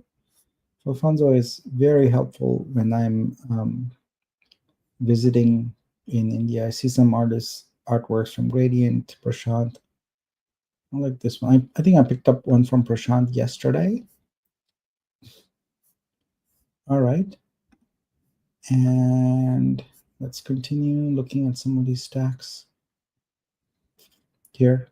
Have you recommended any new ones that I look at? No, not yet, Nick. Render guy. Hmm.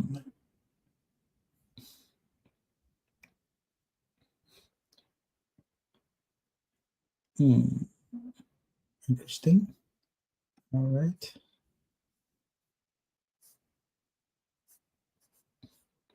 And we'll go to the top page now. And then we'll switch to the random approach that someone recommended. I see a couple here that might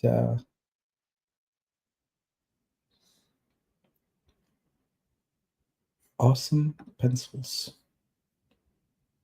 The seeing eye. Interesting. Very nice. Let's grab this one.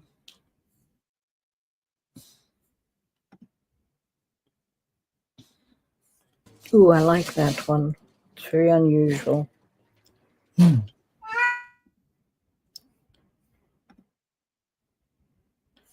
right. Shall we switch back to search now and do the random approach? Let's do that. I think it was number 20, page 30.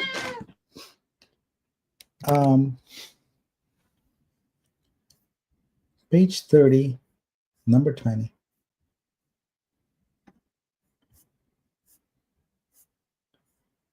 I'll have to navigate manually here. Oops, how do I do this? I've never gone that far. Okay, I think I gotta go 10 pages at a time. Yeah, I'll have to go. Oh, sorry, there's not enough. I know why. There's not 30 pages. That's why I'm having trouble with it. So they might be looking at it unfiltered. I have the filter on because my concern right now is getting to our stake target. So yeah, we moved the needle still a little bit here. We'll keep doing it. So, but the idea is good. So I think, oh wow, I'm seeing some interesting artworks that just popped up here. So this is nice.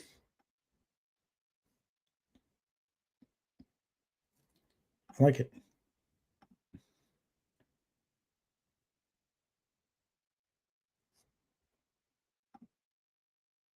This is a full AI artwork. All right, let's see. Um, I like the I like the lines, the fine lines there. I like that kind of artwork style. I don't want to pick it up. I want to analyze it too much. Okay. Let's go back here.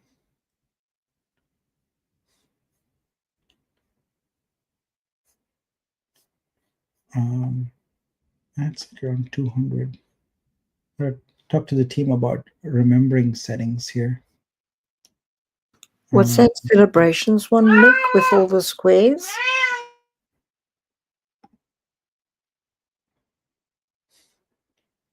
Minas is an amazing artist.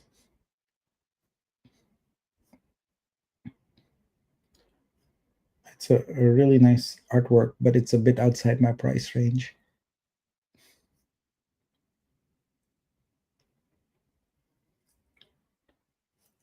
I like these colorful, almost mandalas.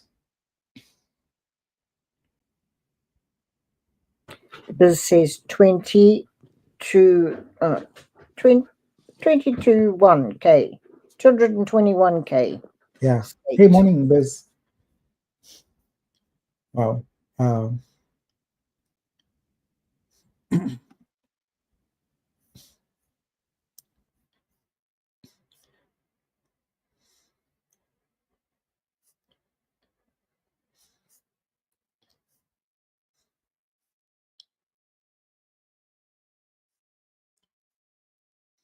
All right.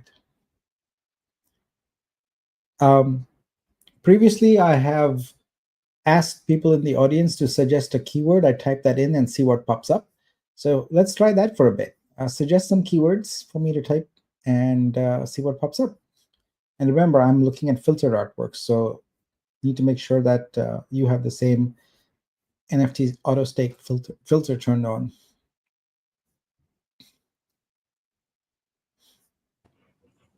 H. Riviera says abstract. Um, I'd like keywords that are less about the technique and all of that kind of stuff, but more about the content of the artwork. If you know, Sunny so like says grunge. cat or hat or something like that versus the style or technique. I like this one actually. So we just gotta pick which one. Um, let's see. I think this monotone one is interesting. I'll grab that. Yeah. So if you can suggest any keywords that are about the subject matter, that would be great. As you know, most artists still are not yet keyed in on the metadata, so conceptual terms don't work very well in my experience yet. I hope that as time progresses, people will start to be more refined in their use of the metadata. But right now, it's not there. Um, all right.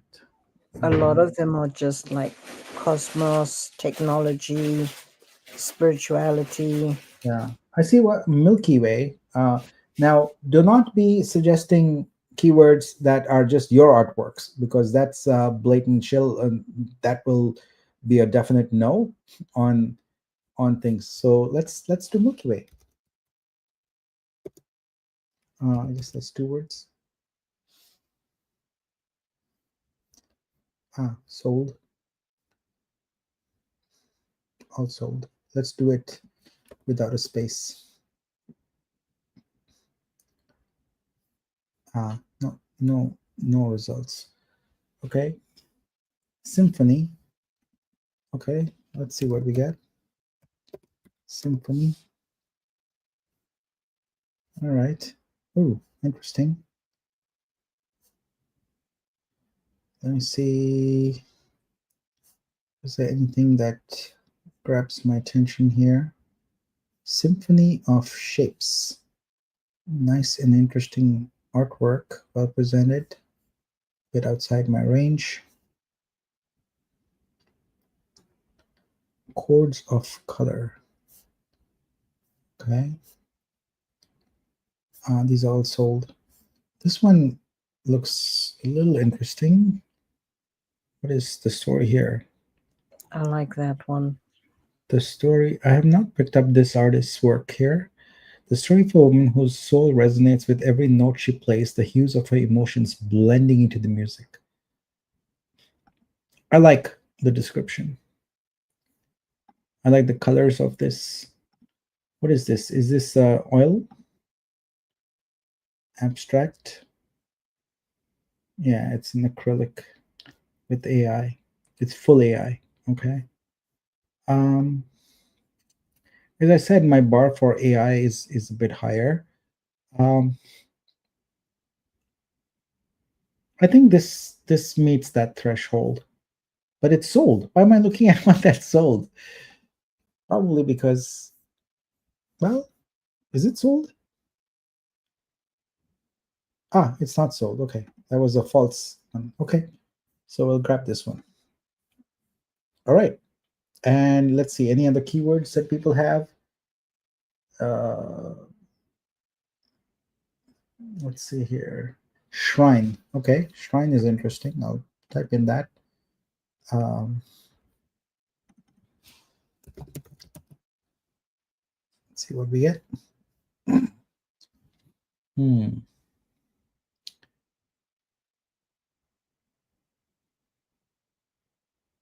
All right. Uh, nice animation.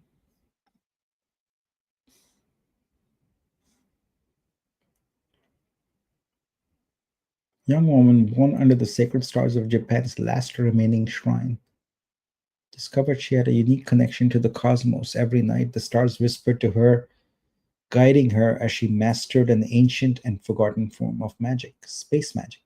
Ah, that's clever and interesting. All right, Kiki, let's do this.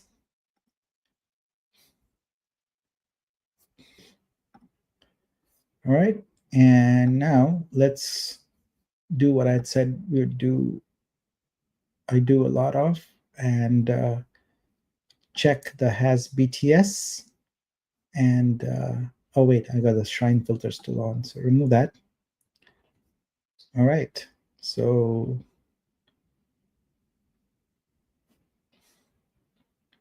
awesome pencils. Illusion.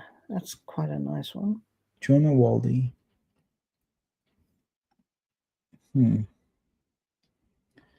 Blind date with a firefly. This looks interesting. Let's check out the BTS on it. Oh, actually, is this one sold already? Yeah, it's sold. It looks so good. The hands. All right, let's check out the BTS.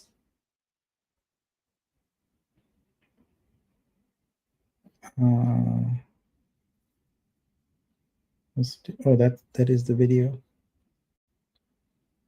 Oh, it's a light sculpture.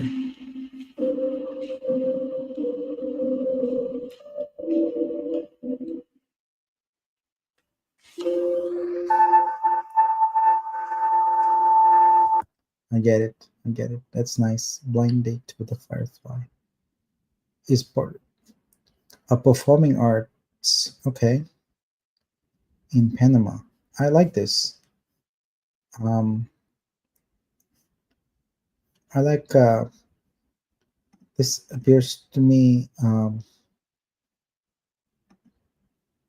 see. We're still loading that. Go to preview. Don't have a description. Hmm. I got to think about this one, so I'm going to pin it and keep it for later. Okay. Let's look at more BTS.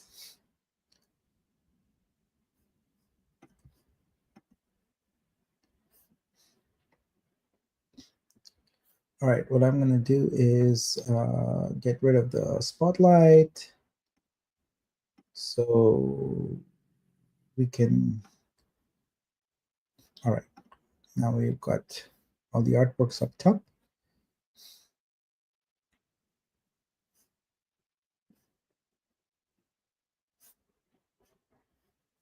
I haven't seen this artist before. It's interesting. Are these all pencil drawings? Wow, they look beautiful.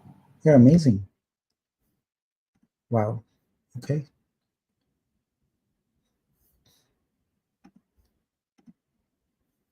Ah, here we go. Whoa, that is painstaking. Wow.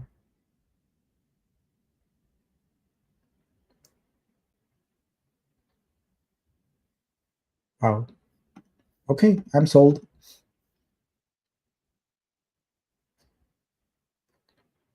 Let's go.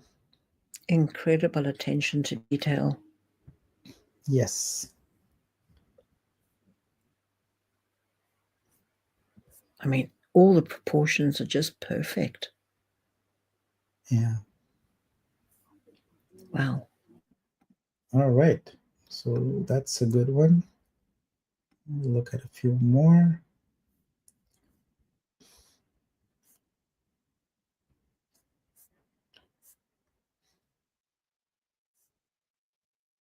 Oh, I haven't seen this. Oh, wow. This looks interesting.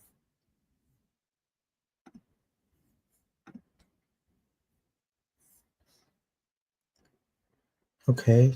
So this is not a BTS video. Here's a BTS video. Why doesn't that show up? Interesting.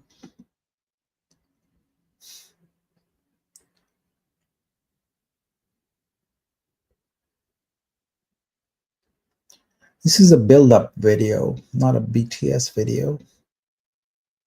I guess I can see why people would submit that as a BTS, but it's more of a build-up that shows how it was crafted. Not bad. Um, I like it. I'm gonna grab it. It's just like it's at that price point where I'm like, do I want to? And I'm like, yeah, I'll do it because it's it's entertaining and interesting. Okay, and we'll continue.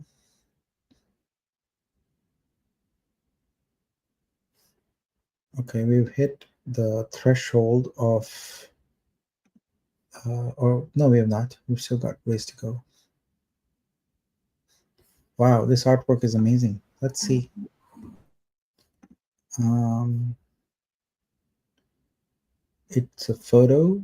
The mixed lighting effect was used. All right, so let's look at this artist. Creative director and photographer, AI and NFT uh, creator from Belarus. Okay. Okay, I see what's going on here. Where, interesting.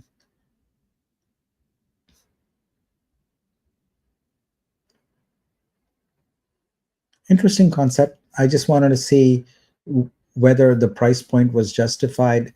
I was looking for more information about the artist here to have convinced me of that, and then I would have made it. But because the information is so sparse, I don't feel like I can make a good decision on it. So we'll pass for now. And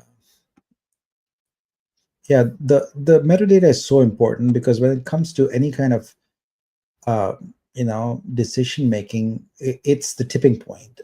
So let's look at Rivera's BTS here. I like this one, but it's sold already. All the ones I like are already sold on here. Let's look at this one here.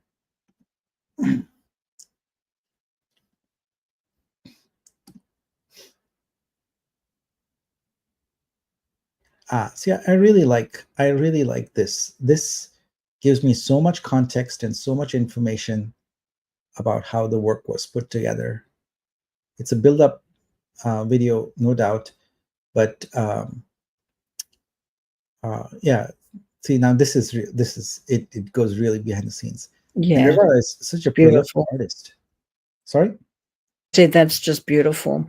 Yeah, indeed. Yeah, definitely want to click buy on this one.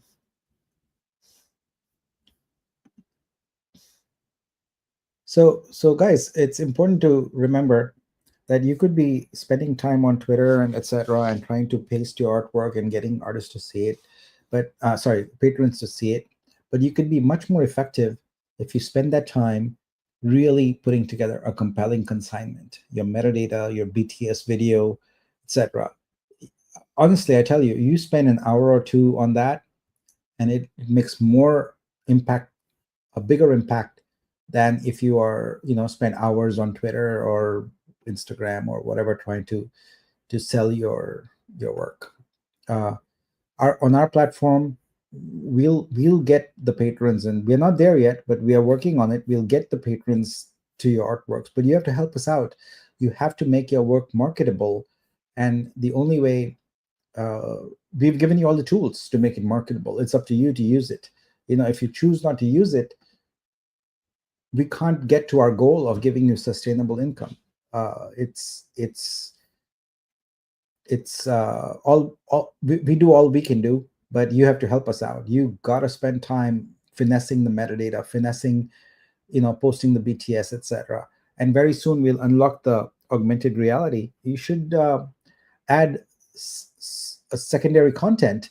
So when we do an exhibition and someone scans a QR code, people love seeing augmented reality content, and it doesn't take much effort. It just requires that you post something in addition to the static artwork. Maybe there's a BTS there, or an animated version of it, or something, or maybe versions of it that uh, you changed along the way. Maybe there's a variant of it. Maybe you've got, like in this case, there's a yellow frog, but if you AR it, the frog has moved and is a different color, or anything is fair game. Uh, I was drawn to the yellow color here, and I definitely want to look at the BTS on this. I spent a lot of time with this filter. I had them put it because I really like seeing BTS. And honestly, um, I actually didn't even know what BTS meant until a good photographer friend of mine, Mayank, he was here in the Bay Area, and we were on the beach. He was doing some. Uh, he wanted to see some Bay Area beaches, so I took him, and he had a drone. He took some drone shots, and then he had me take some video of him taking photos, and he says, "Please do BTS." And I'm like, "What is BTS? BTS?" And I finally asked him, and I figured it out. So this is interesting. Thing. So most of the BTS videos that I see tend to be build up videos, but I really like the BTS videos that show the artist in their studio or wherever actually working on it. That to me is allows me to connect with the artist and the artwork. The build up videos are fine. I think they're easy to produce. Everyone knows that now. Especially with the modern tools, build up videos are super easy to create. They don't add as much value. They're good, but if in the absence of a true BTS video, a build up video is good. Uh, I like this yellow frog. It's kind of cute, so we'll go for it.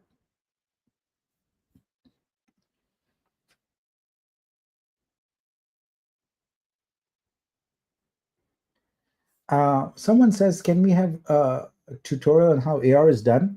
Uh, the thing is, you have to separate the technology from the content.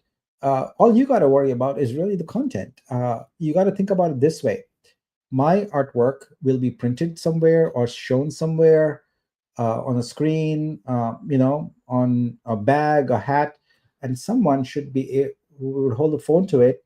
And when they do, up pops into that field of vision the secondary content, because they can already see your artwork, right? It's there printed on the bag or the wall or whatever it is. But when they hold the phone in front of it, there should be some other content. It could be video, it could be another artwork, etc. So it's very simple. And in Studio, on the last step of the consignment, you can see that. Let me go show you.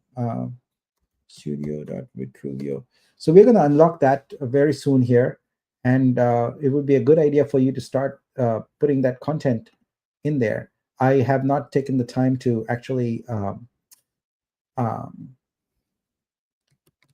consign an artwork yet, so I don't have all of it done. But you can see here where it says auxiliary media optional.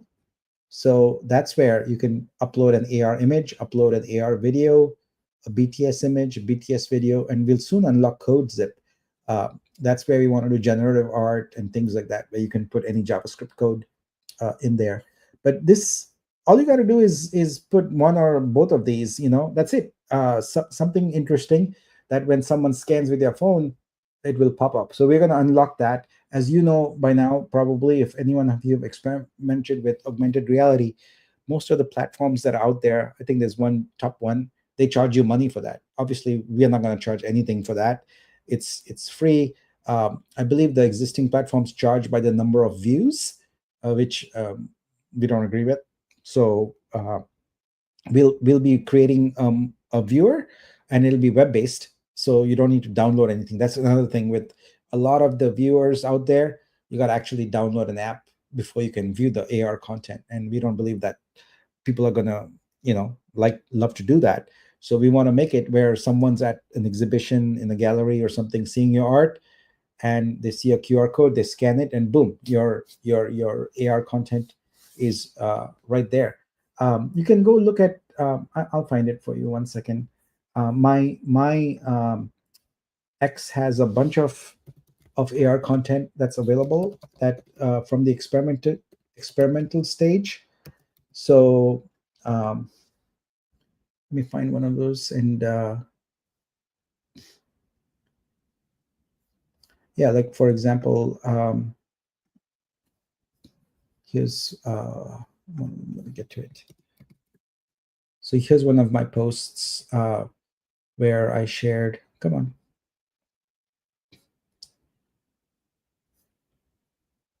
Yeah. So the web-based viewer is already working. So I was wearing uh, this shirt, and the apple pops up, etc. So uh, yeah, you can. I still haven't updated the URL, but it's there at this Nifty Dreams um, URL, where you basically have the content on the desktop browser, and then when you scan it, it shows you the AR content. So I'll post the link in there. You can basically you need two things: the artwork which you look at with your desktop, and then the mobile browser. So I'll paste the link here if anyone's interested. They can see. But so basically, what you're going to have is an evolution of this. That we have. This was an early prototype that I created, but you can go look at that link and try it out yourself. There's some amazing 3D content, etc., out there. Also, yeah, there we go. Yeah, like there's a flamingo that shows up, so you can use 3D art also there. Um, on the next one, I think that's one of my artworks. You have Captain America, the shield shows up, so that's basically your AR work. I really like this next one, which was a leopard. um, so we'll see it in a second here. There we go. So you scan the leopard and you see one in action. So you can do anything you want there. You can collaborate with a 3D artist, so that the initial artwork is yours, but the AR artwork is 3D art, etc. So that is already built into the platform. We just got to get the viewer out. Right now, the technical problem we are struggling with is one of scale. How to be able to do this easily for thousands and thousands and thousands of artworks. So we are very close to solving that problem. And once that's solved, we'll unleash that feature. Your photograph says you are teaching us a lot this stream. Oh, thank you. Um,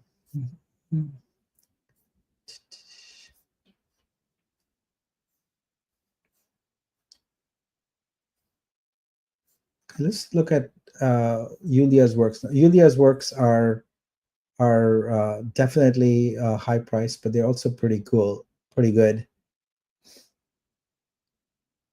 I like this glitch artwork. Let's go check out the BTS on it.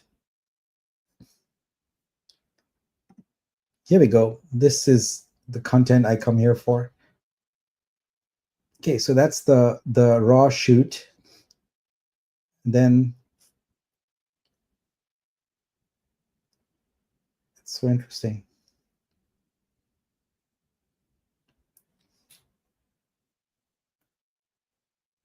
I really like this. It's fascinating.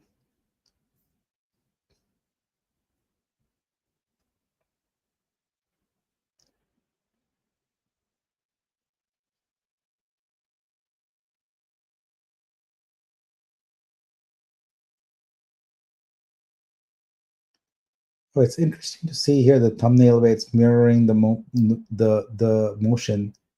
You can see how it got transformed. Wow.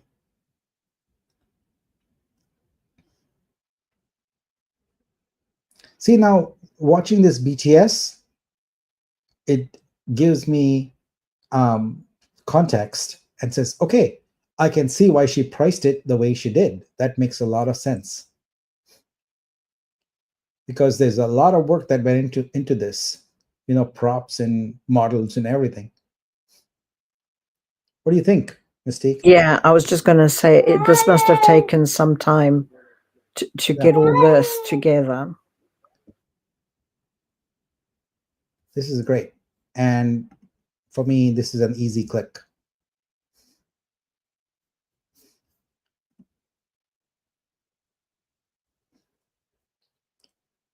Now that I truly understand it, so boom, there we go. Wow.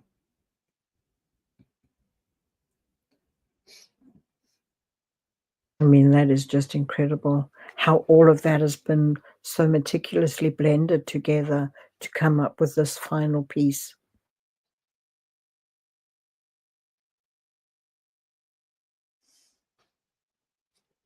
Wow. Love it. Now I want to see what's going on here, because she appears to have some amazing BTS. Okay, what's going on here? Lighty says you can watch it for hours. So this is actually video camera and taking the subject, slow motion or panning. Ah, wow, that's high res there, getting into the fibers of the cord and all that. Mesmerizing. Very, very nice.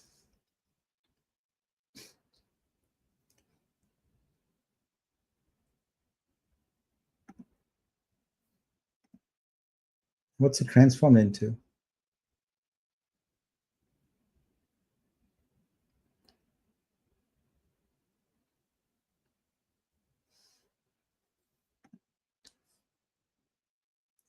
So on this one, the BTS is not as, I mean, it's nice, don't get me wrong, but it doesn't reveal more uh like the other one did. Let's look at the third one also here. What's going on here? Ah, yeah, here we go. Okay, model. I'm surprised there's not a green screen.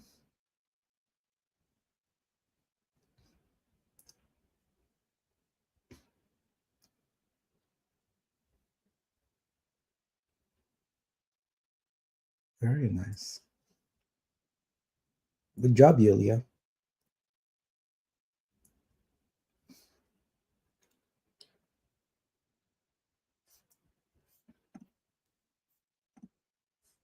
Everything here is on point. And Yulia's got a custom link also, so let's see what that's all about. I love to go to these links, but I'm frequently disappointed that it's a link tree. If you're going to sell to someone, don't put a link tree as your profile link. It's the worst mistake you could make. No one wants to click on a profile link and be confronted with um, a link farm. When I click on a profile link, I want to see a profile. So I want to see a page that has your photo. If you're doxxed, a description of you as an artist, some of your artworks, etc. I do not want to see a link tree. I'm not interested. That's not your profile. That's if you want to send someone to buy your artwork. Your profile is not about buying your artwork. It's about learning about you. So never. And I see a lot of people putting generic links like they put Instagram.com. So we blocked that now. You got to do the work for your patron to love you and love your work. Um, when you squander my time by putting in a link tree, you're wasting my time, right? I took the time to click on your profile link and I was immediately disappointed. What do you think my frame of mind is going to be? Do you think I'm going to be excited about buying your artwork? No. I'm going to pass on it because I'm like, I wasted my time.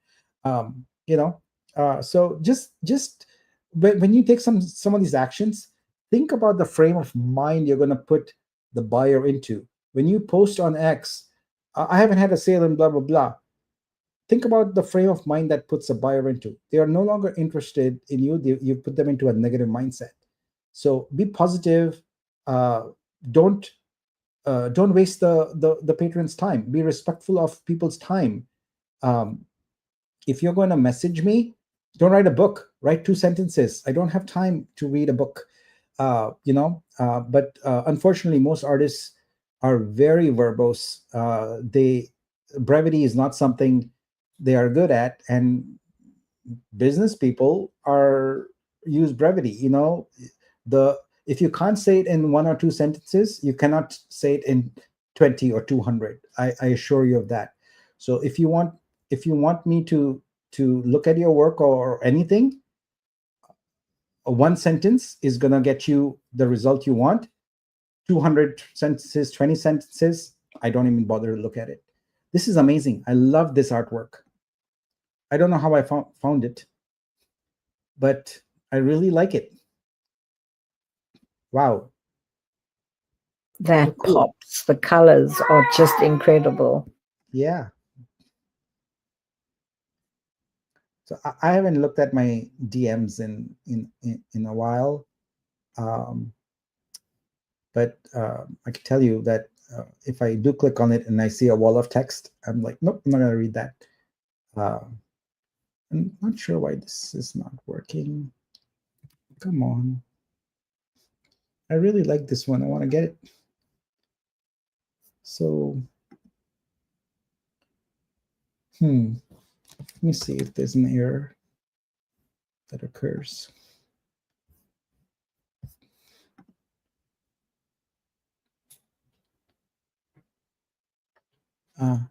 There's got to be a block or something, which is a shame. I really want this. Okay, we'll pin it for later.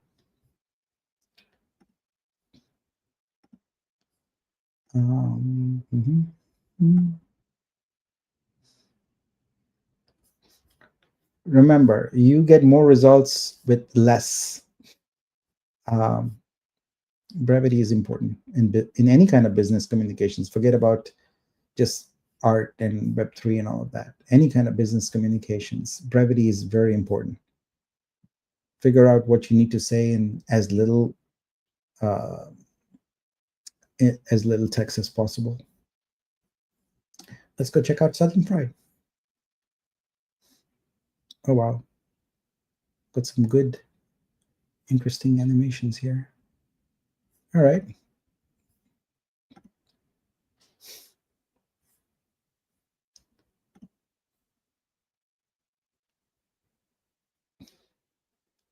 Oh wow, nice. Southern Fried, her work is just really amazing. Yeah, and she's a great supporter. Wow, this goes on and on. That's a It, lot of work. yeah, it's amazing what she does. This is a lot of work. Wow.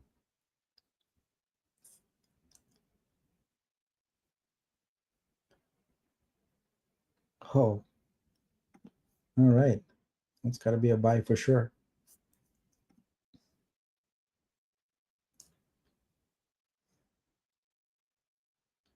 This is something that she really enjoys doing.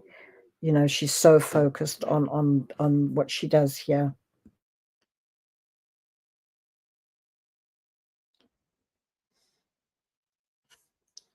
All right, let's. All right, there's confetti there, confetti there, confetti, confetti, confetti. Woohoo! All right. What happened here? It's confetti also. Uh, did that work? Yes. Okay, cool. Rivera says no confetti on his. So let's go investigate that a little bit. So we'll go here and we'll go Rivera. Okay, it was this one, and you're saying that did not go through. Yes, it did not go through apparently. Why? Well, let's fix it.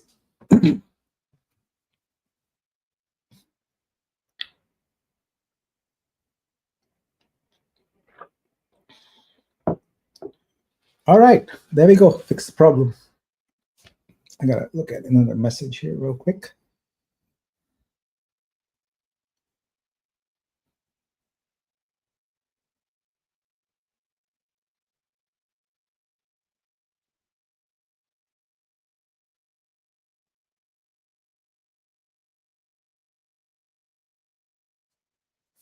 All right.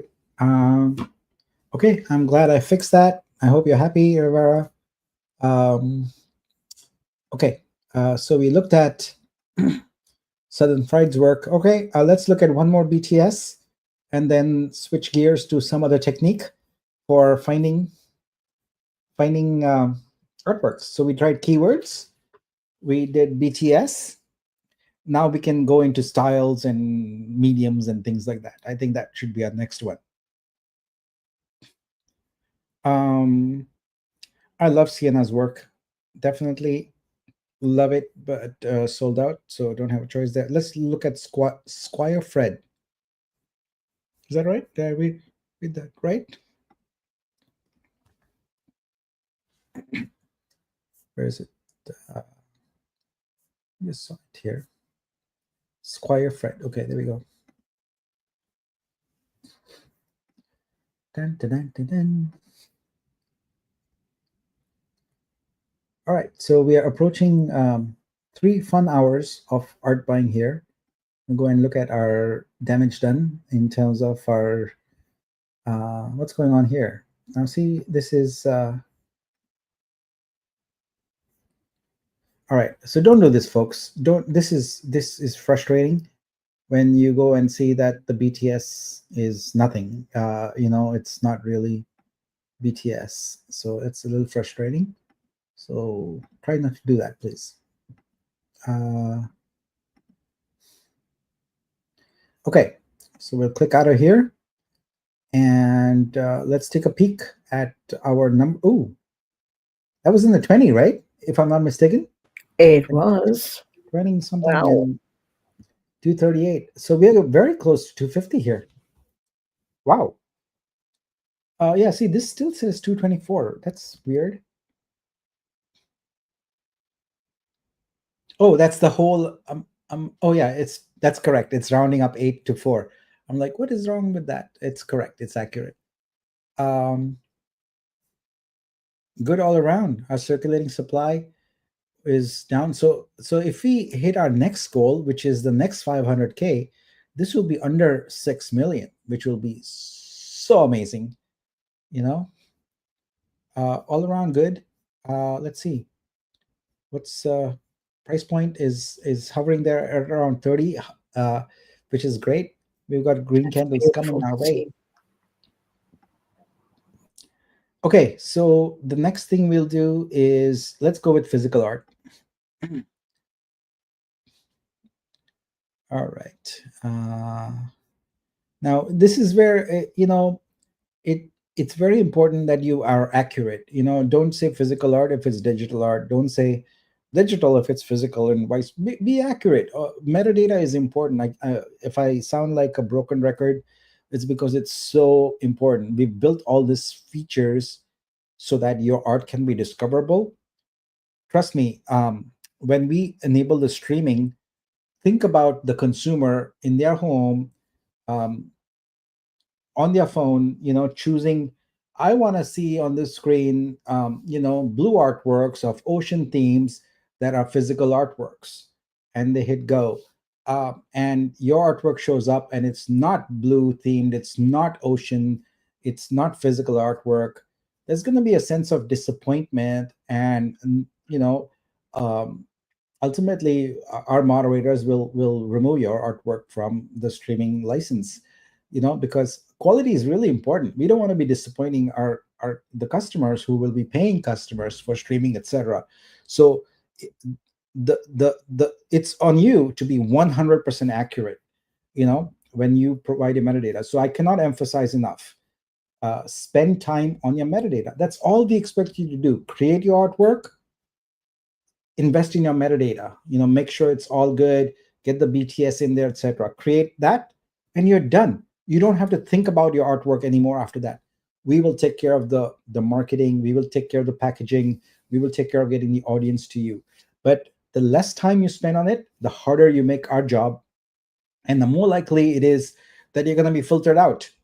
Your artwork won't even be seen, and the concept of like a sustainable income won't be yours. Metadata is the key. Now we put this feature in place for the future, for discoverability. For example, we're going to enable in the future stock license, where manufacturers of consumer products can choose artworks for bulk licensing on products, whether it's pillowcases or curtains or umbrellas or whatever it might be.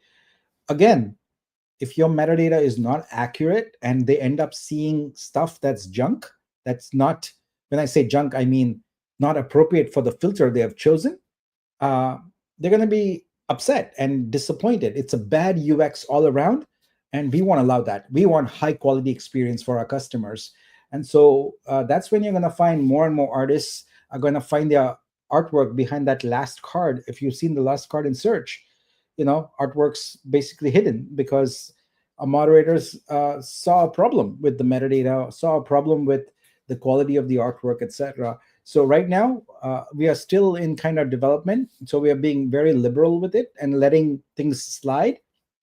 But as soon as we hire professional moderators and start paying a whole team, you're going to see that a lot of artworks that don't meet our quality standards will be filtered. So quality is not just in the artwork; it's about the metadata, the presentation, etc. So we just expect artists to do that part and not do the marketing part. So but we want to make sure that the customers find a very high quality experience. So yeah. um, what do you think about that, Mystique?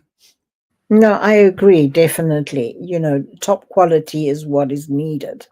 Um, so to present your best work is always just a plus. And it goes a long way as well. And I mean, that's what the patrons are looking for at the end of the day. Yep, I like Doc this. Martin says suggest search for physical feather. Well, um, I have such a limited set of artworks that I don't want to filter physical art even more. So I'll get to it. Um, this is interesting. Emma has got an interesting style. Got a sketchbook itself is the artwork, the artwork, and a photo of the artwork, which is cool. I like it. It's an interesting I twist. like how the way she's done it with the actual fold of the notebook itself in the Yeah, middle. yeah, that definitely deserves a click.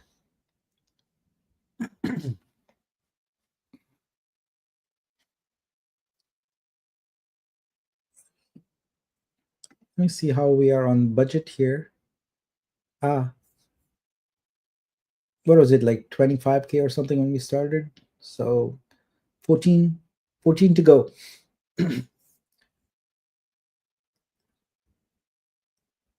All right, that was good. Let's continue with physical art here.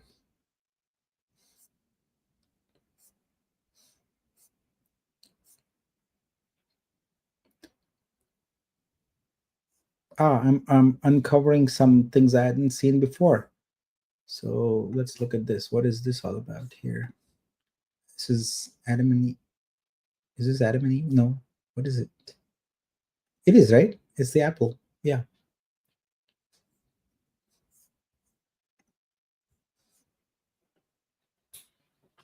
This is AI work. Yeah, I think. I think so. This is partial. It says no. Yeah, Partial. but I've chosen physical works. They shouldn't be here. So, yeah, this should not be in physical art.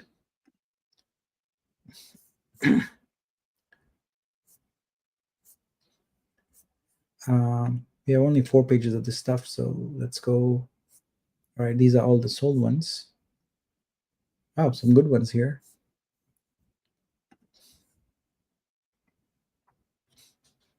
Hmm. Now we're talking. Interesting.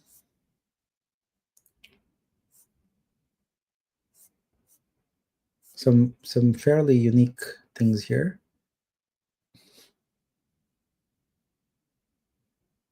All right, let's look at. Nature Secrets one looks nice. Yeah, I just clicked on that. Yeah. J what's okay. So this says physical art, and I don't understand how a photograph is in here. So I like it, but um, I'm looking for physical art right now. That's the mindset I'm in. So maybe I'll go look at that later.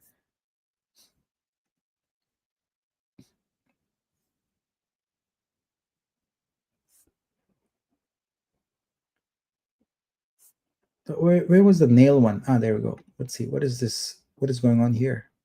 Oh, wow. So this is like that notebook, right? It's totally different. The medium is different. This is interesting. Uh, this is colorful, but I find this one simplistic and more. I guess this is highly custom, right? This is not just. Yeah. Yeah, yeah, that would be very custom. All right, let's grab that. It is physical art for sure.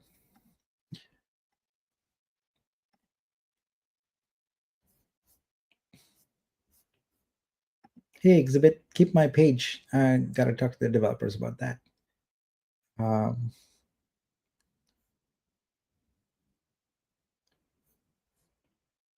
Alice died. Trauma in a box.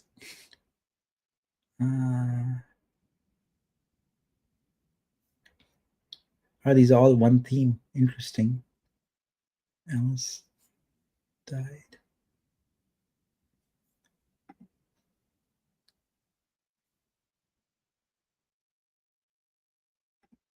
Hmm.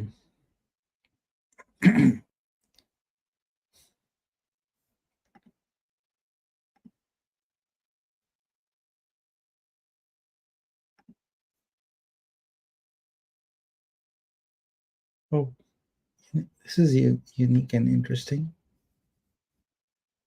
Come on, cursor move. There you go. Hmm. What is this made of? I guess it's a collage, yeah?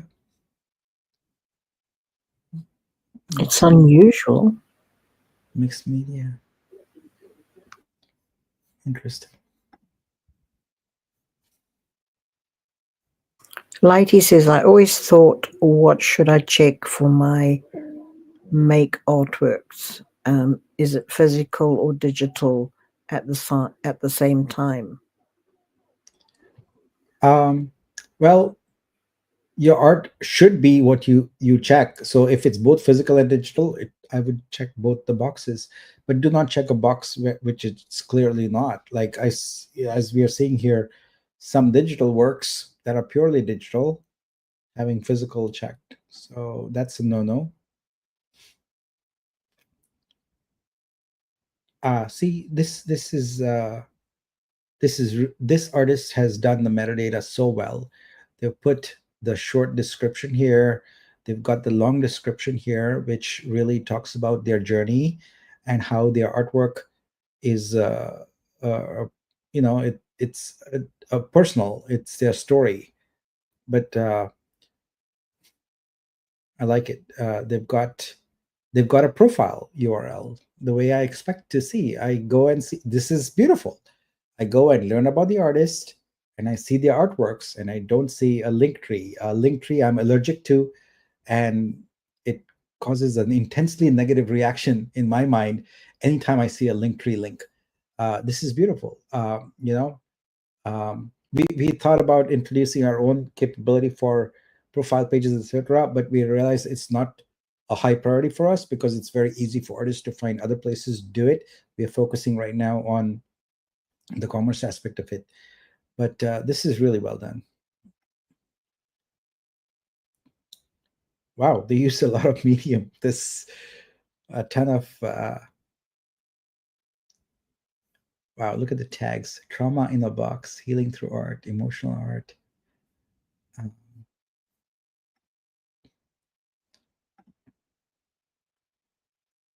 culture. Everything about this is um, is great.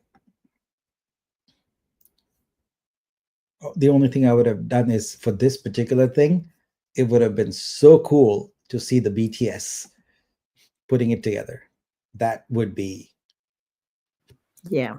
that would be a very big selling point. So if you're doing collages and all that, take some time to just stick a camera on the side there, and you don't have to show yourself. A lot of people are camera shy. Don't show yourself. Don't have sound. Throw some music on at the end, but the BTS of that would be very, very informative for a prospective patron. Okay, so this is going to work, so that's good. We'll leave it there. And we'll come back, and please don't put me back on page 1. Okay. um mhm. Sabers says, Vitruveo, yes, the quality control needs to be in place for the best consumer experience. Absolutely, yeah. I love Feather Lady's work always, and this is, I think, what Doc was alluding to. I sense that. um, so definitely very cool artwork. I thought I picked up the Kingfisher the other day, and apparently not. So let's go pick it up today. This work is so exquisite. I got to talk to the team about the magnifying glass. It's irritating for me that it stays in the center like that. So we'll get that fixed. Make a note. Magnifying glass is irritating.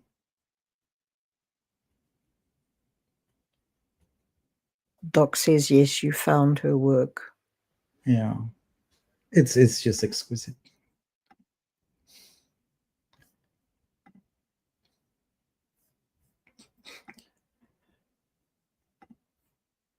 All right. Uh, let's go look at one more physical artwork, and then we'll switch gears and go to something else. And who's gonna get me my egg sandwich for breakfast? It's 5 a.m. here, so I've been on it now for 3 hours. And we're sitting at 1 o'clock.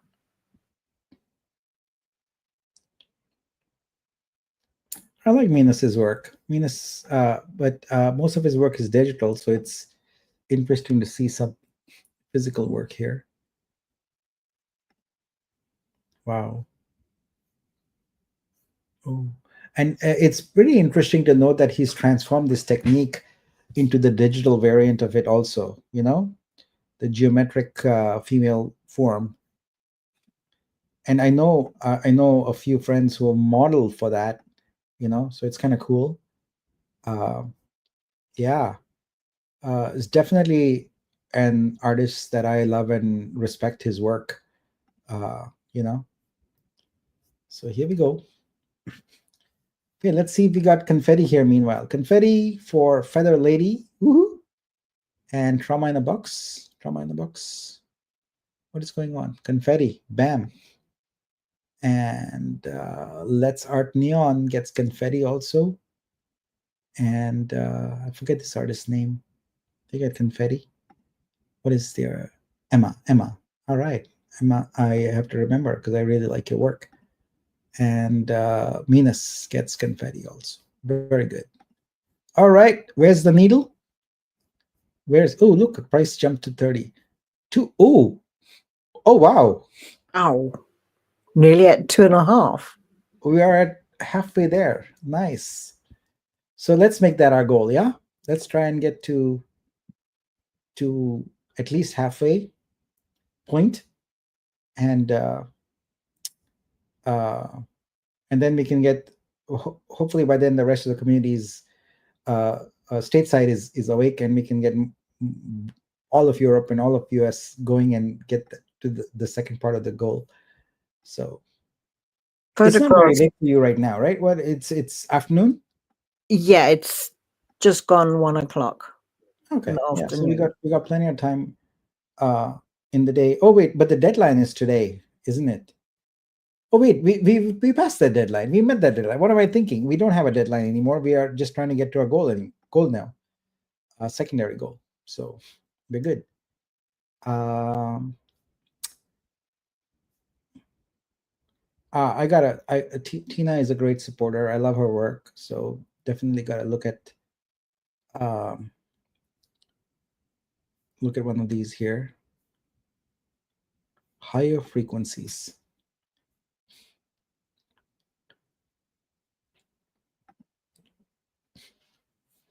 I wish I could find work that is a combination of art. Like I wish I could find so many types of art. I go looking for it, but I come up blank. I would like to see art with math in it, and I don't mean the usual, golden ratio and all that, but a clever use of math concepts in artwork. I would be all over that. I would buy the whole collection. Um, there are certain things that like I love, for example, Back to the Future, and the musical is just here in San Francisco now. I'm going to go see it, but I'd love for someone to do a series on Back to the Future because the movie has so much rich subject matter that could be good topic for artwork. I love pop culture. I anytime I see pop culture artwork, I just grab it. I wish I could see more like that. Um, I want to see more thematic artworks, things like that, that explore a certain uh, dimension of culture, of politics, of society, etc. But I find that most of the artworks are very much sort of I don't want to say homogenous, but I want to say, that's how it is. I go through pages and pages of these, and I'm like, I'm hungering for themes and things I can connect with. There are so many um, political, social events, uh, cultural events going on. The world is shifting around us, and it's always been the job of artists to speak truth to power. And there are so many wrongs in the world, and I don't see artists pushing the envelope there. I don't see artists being bold and speaking to the current times. You're if you look at artwork through times, you see it speaking about what happened during that time, etc. And if you look at Web3 art, the artists that are there, they are expressing more sort of abstract concepts, that don't relate to the real world so much. I'm not saying everybody does that, but a vast majority does, and I crave deeper artwork with connections to those things, societal connections, political connections, cultural connections, and I would pay handsomely for those kind of artworks. I think that's why I like Tina's work so much. Yeah, I mean, especially that one that she did featuring the California fires. You know, she poured her heart and her soul into that one, yeah, and you could see it reflect in the piece of art. yeah. And Tina, you're absolutely right. Your work is very much like that, and I read the descriptions and I see that, and I encourage like everyone's got their lane that they want to be in, that they've carved out the niche, etc. But get yourself out of your comfort zone occasionally. Be bold, and make dramatic statements about the world we live in. Because if it's not you, who's going to do it? Artists are it, right? You're the frontier. And here we go. This is interesting from Jen here. Talks. I think this is clearly a statement about uh, mobile usage and youth, if I'm not mistaken. And here's a nice BTS also. So let's go check it out. All right.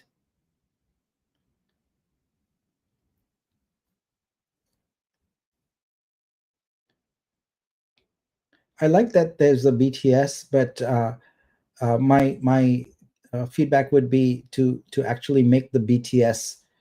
It's right in the title, right behind the scenes, right? So don't just show the artwork. Show uh, how you created it, or how yeah.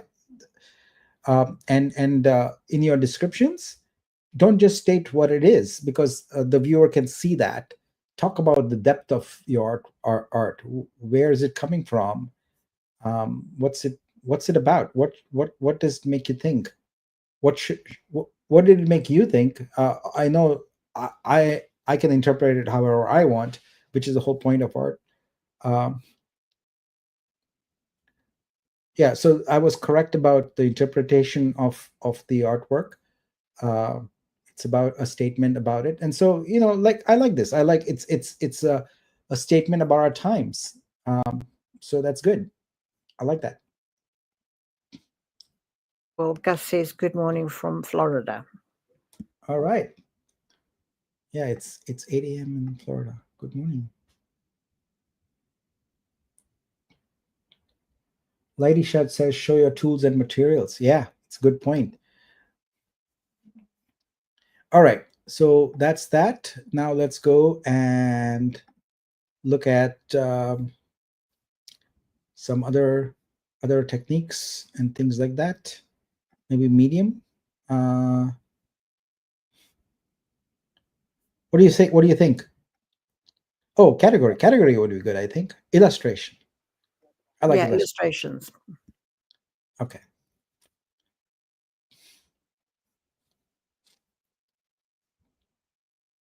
Moonsy. I haven't seen Moonsy. Or did I? Yeah, I did. I bought that one yesterday. Okay.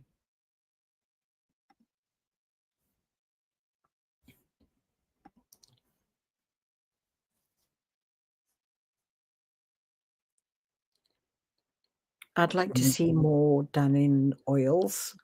Um, I know they're pretty hard to work with, but once you get the knack of it, it's Yeah, really I should look worthwhile. at that. Oils, you said, right? Maybe that can be the next choice we make here. I have not seen this artist. Xyz 31. So these are not illustrations. So once again, um, you know, something might be nice or whatever, but I don't like it when artists use wrong metadata and take me down a path that I don't want to go on at that point in time. And so that's a little bit of a turnoff. So, ooh, we saw this one earlier also. This is illustration. Hmm. Self-love is the foundation of all other forms of love. When we respect and accept ourselves with all our flaws and strengths, we can genuinely love others. I hope it's fun for artists that we are doing, that I'm doing this kind of live, etc. It is a bit risky for me because I'm always mindful that I'll say something that'll just annoy and aggravate a bunch of artists. So uh, I'm But I don't want to. that's why it's so good, because I mean, art is subjective. Yeah, it is. But at the same time, I don't want to hurt anyone's feelings, by some of my comments. But look, I'm trying to make a platform where you can have income, a lot of income. And so sometimes I have to be brutally honest because I see some obvious things that artists do that are counterproductive to that goal of it's actually hurting them, and so I just want to be direct about it. And in the process, I probably do annoy a few people. So uh, take it with a grain of salt. Uh, where did that expression come from? Grain of salt. I don't even know what it means. A grain. This is a vibrant illustration. And right now, I think I was mentioning the other day also, it is citrus season, and I eat 2 oranges per day. So this is very orange, and it's got fall colors, but I like it. Is this an illustration or what? What is this? What do you think? Ada? Oh, yeah, this is about autumn, but we got winter right now, but that's okay. So this is an illustration. Okay, all in all. Now it is a bit high priced, but I don't. The fingers, etc., tell me. Oh, I think it's deliberate because it's reaching out from the ground and as a tree. What do you think? I think I love the colors. I love the autumnal colors. Yeah. Yeah, I think the fingers are reaching out like as part of the tree trunk. Hmm. Um, it says no AI, but do you think uh, does this seem like I would AI? think there would be a possibility of some AI involvement. Hmm. I'm looking for pure illustrations here. So I'm going to put this on the maybe here. Ada, if you ping me on Twitter and can tell me that this is a pure illustration, because it's high price, I'm kind of thinking about it twice. I really it, want an illustration, and I do not want an AI artwork at this point for this one. So if it is truly an illustration, I'm going to grab it.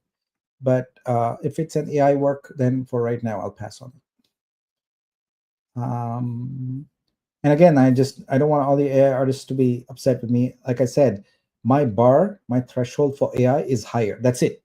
I don't have a problem with it. It's just I expect more because you have a very powerful tool, and I expect that it's not going to be just a simple prompt artwork that you're going to show me. Oh, I love Dark Side of the Moon. So this is something I need to look at. Now, this is also not an illustration. It looks, is it? Ah, it is. Is it? Yeah, I guess let's look at the medium. Yeah, see, I don't understand that. It's under illustration, but these are all AI artworks that keep showing up here. So it's important, guys, to be accurate in your metadata. Don't know how many times I've said that today. All right, what was the one you wanted me to look at? Oils. Oil.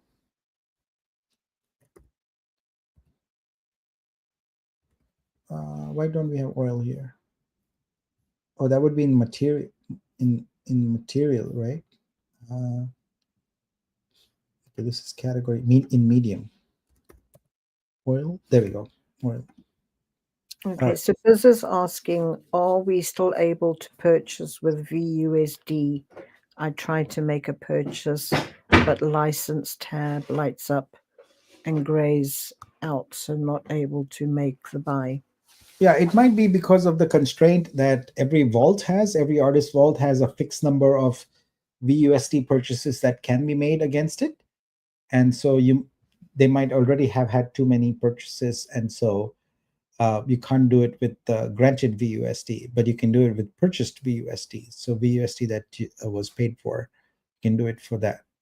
But the granted VUSD is limited on the number of purchases per vault.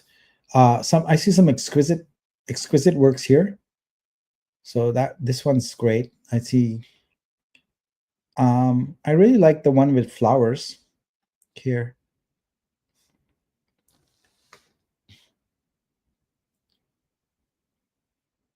Very interesting. Oil. Is this in fact oil? Print and paper. Yeah, so it's not oil. It's Photoshop. So it's nice, but we are looking for oil, actual oils, right? So where are we gonna find?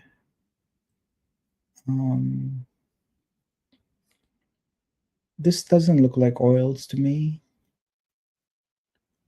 You see one? Please stop me, okay? Simran. I love her work. Simran's Simran an is a amazing fantastic artist. artist. Yeah, I love her work. Okay, there we go. Now we got real oils. Gotta find a good one. Um, which one? Which one? The abstract postcard 2, the one with the eye. Yeah, that one. 11. All right.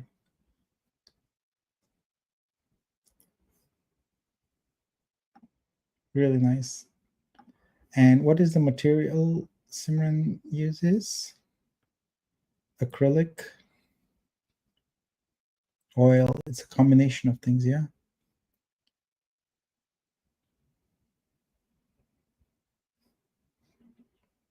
So this showed up on the oil because she's got oil as a medium, but this particular artwork is acrylic.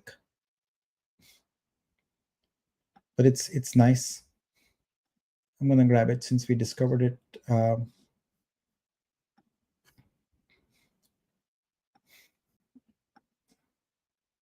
Oh, the rain is so loud.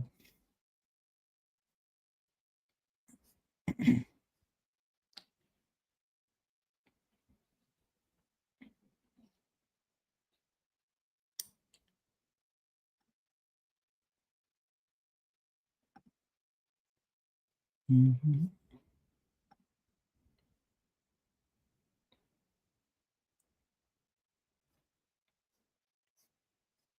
So this is AI generated using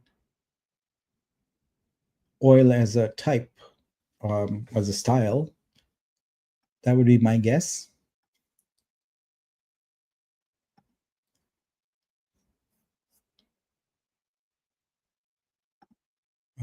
Look at this. Digital painting with Photoshop. Interesting.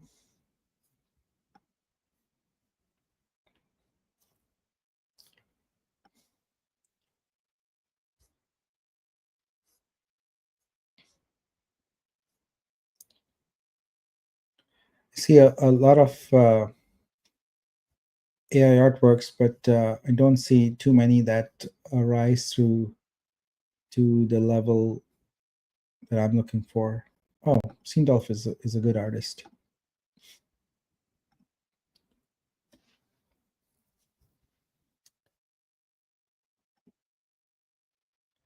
There we go. This is a true oil.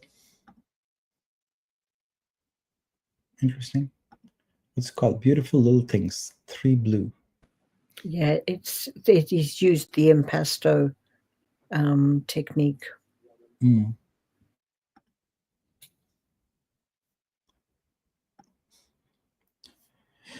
All right, folks, let's check on our numbers here. We're getting close. I need my egg sandwich so I can get some energy. 247. All right. Um, what is that? 3,000? Well, even less than 3,000. 2,400 to go. Okay, can do that. All right. I think I've run out of oils here. We've been asked to do acrylics and animation. Okay, let's do acrylic. Okay, that should get us a good field of work.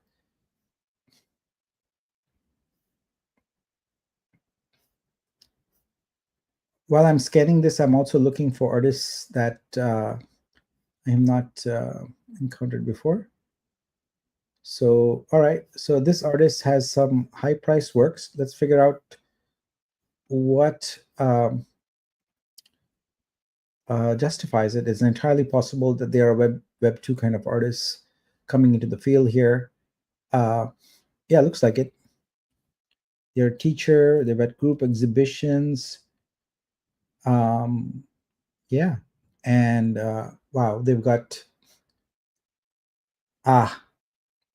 guys, don't do this. Do not put a link in there that has a wall, please. All right. So I can definitely see the talent here.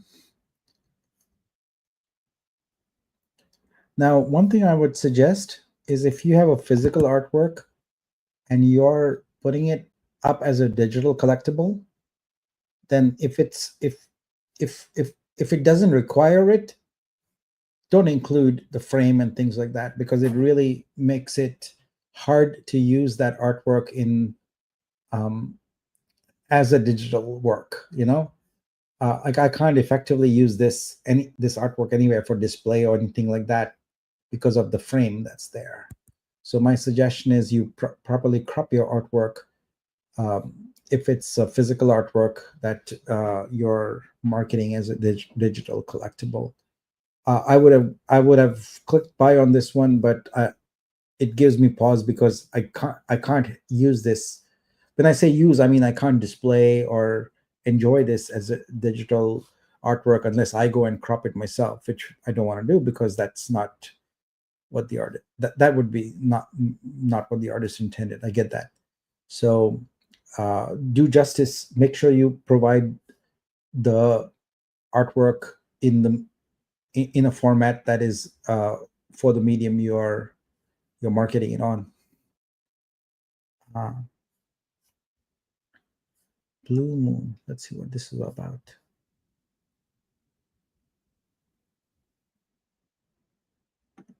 So this is a painting. In some of my works, when I start, I don't think about what will happen. I just have a mindset of a subject. I go along with what happens and let it be created. The result of my going along with the painting was this beautiful one that shows me nature, a nature that there's everything in it. Interesting. This is an acrylic. Let's see the texture on this. Oh, wow. Sweet. So good. I like the little details of the perforation.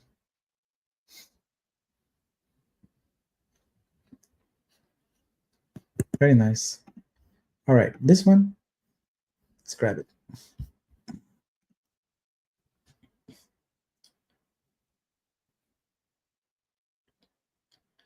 All right. I'd love to get into the mind of what some of the artists are thinking based on, some of the decisions I'm making, etc. They agree, they disagree, they think I'm full of it. I don't know, you know. Uh, I'm just having fun. So, um, JBR says, how long have you all been here, in here? 3.5 hours now, or 4? Yeah, just over 3. 3.5, yeah. I'm discovering some new artists along the way, so that's good. I love this artwork. It's so. Ooh, I just noticed the silhouette there in the background. I didn't even see that initially. I was so focused on the woman in front. Oh, wow. All right, let's check out this artist. I have been painting for 15 years, and I had solo exhibition or group and more. All right. Artist from Iran, Laya. And this is acrylic mixed media. I love it, and I'm gonna buy it.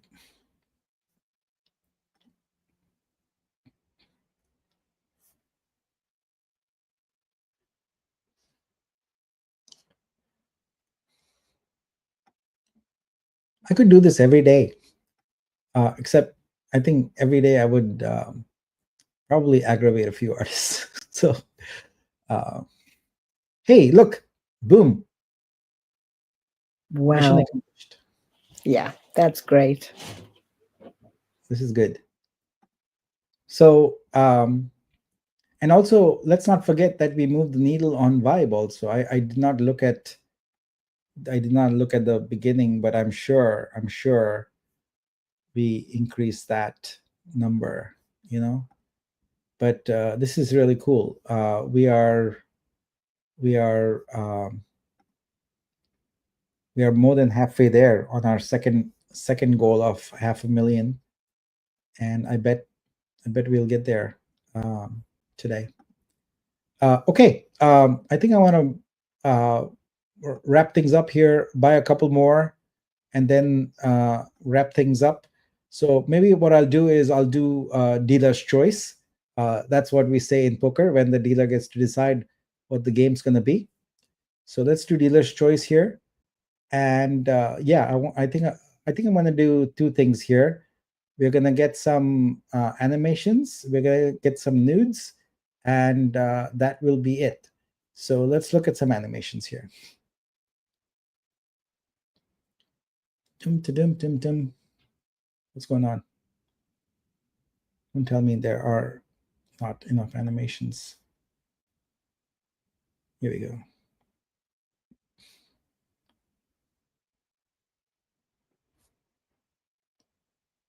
Oh, this is cute. Hater's work is always great. I haven't picked up any of his work today.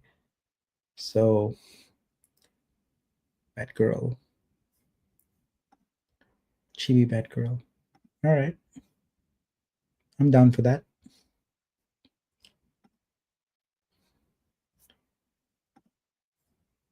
How much we got going anyway here? Ah, we're down to the last 10K on today's budget here. So I'll continue after I've managed to find myself an egg sandwich, because I get a very breakfast is my most important meal. I cannot miss breakfast, and I've been at it for 3.5 hours without breakfast. I'm kind of feeling it. Um, this is interesting. I don't know what's going on here.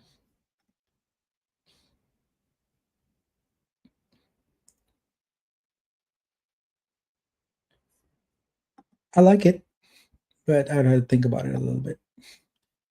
I do want to go back through the artworks that I had pinned here earlier. I want to maybe let's see if it works again. I really want this one. Ah, still not working. Okay. Yeah, I really like that one too, Nick. Have you jinxed it so I can't get it? Just kidding. Hey, this is cool. Nice animation. Oh, it's got music.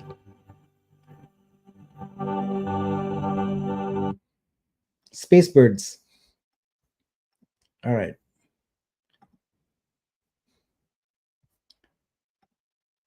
Bum, bum, bum, bum, bum, bum, bum, bum, bum. Okay. Just remember that if I go for a long time without food, I get slap happy and then I get hangry. Do you get hangry? No, not really. I get very hangry.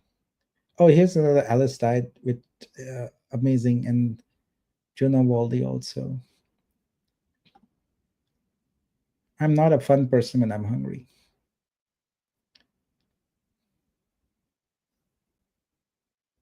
I like the colorful one the most.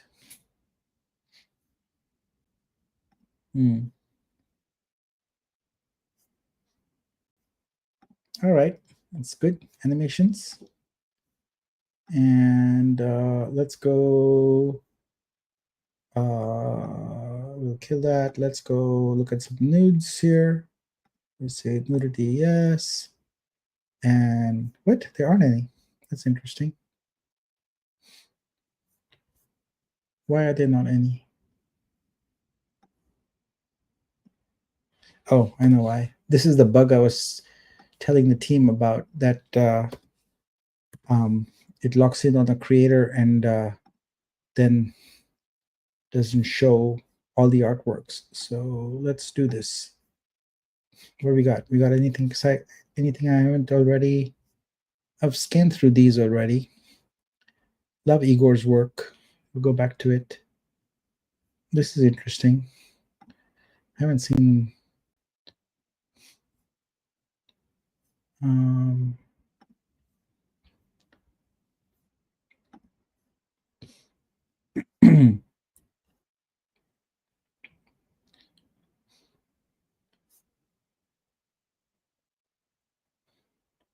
Dana64 Crypto.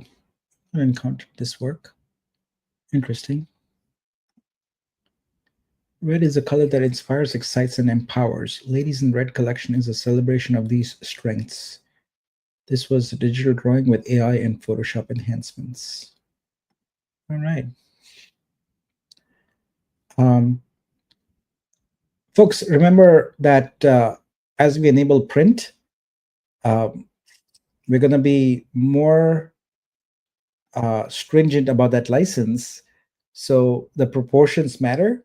Our standard size for print is portrait is 8,000 pixels by 12,000 pixels, and landscape is 12,000 by 8,000. So it's a 3:2 aspect ratio. So while we allow the original in anything, we have fixed sizes, obviously for exhibition and display, that we need you to crop. But the print becomes a little more complicated because the resolution matter. We want 300 dpi in there, and so your pixel size is going to be important. So if you're starting off a new artwork and you're thinking about consigning on Vitruveo, I would highly recommend that you do it at 8,000 by 12,000 pixels if you can, because then it's available for a variety of scenarios, and you don't have to do any cropping and things like that. Uh,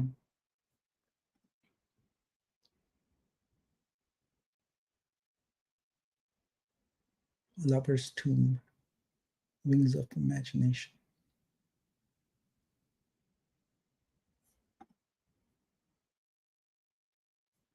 Now, Pradeep is an artist who I have a personal connection with. At the exhibition in Dubai one evening, he came there with his wife and his son, and he gave me a gift. And that gift was a beautiful, beautiful watercolor of my mom. I had posted a picture of my late mom.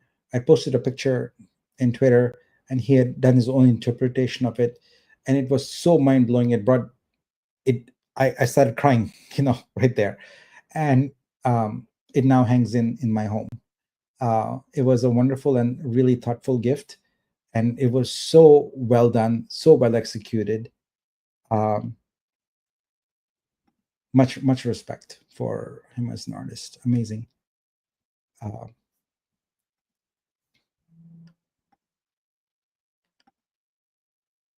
are you still here, Mystique? Yes, I like that one that you had up. That was really nice. Yeah. Okay, we'll pick up. I love Igor's work. Mhm, mhm, mhm, mhm.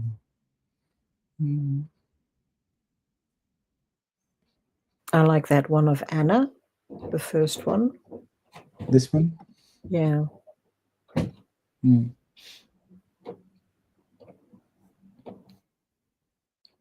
BTS image. Interesting. All right, we'll grab it. All right, and uh, actually, let's check one last thing, and then we I can go get my egg sandwich. Starbucks opens at 6 a.m. So I've been mindful of the time here.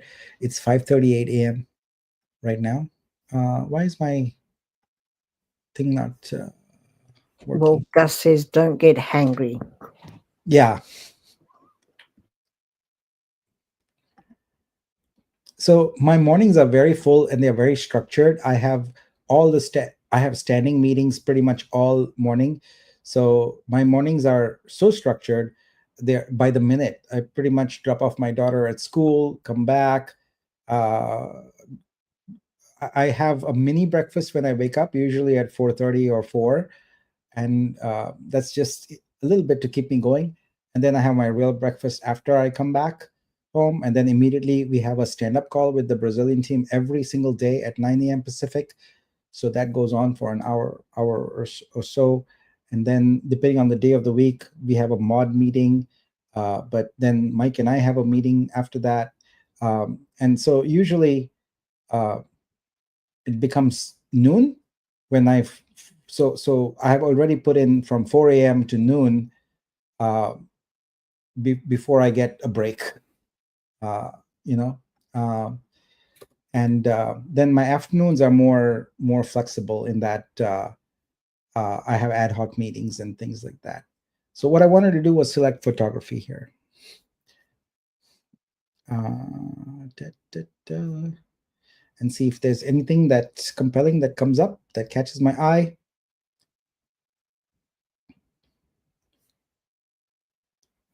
Come see. Picked up their work day before it, I think.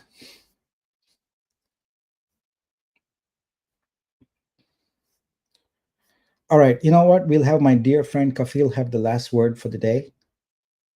His work is always exquisite. I love it.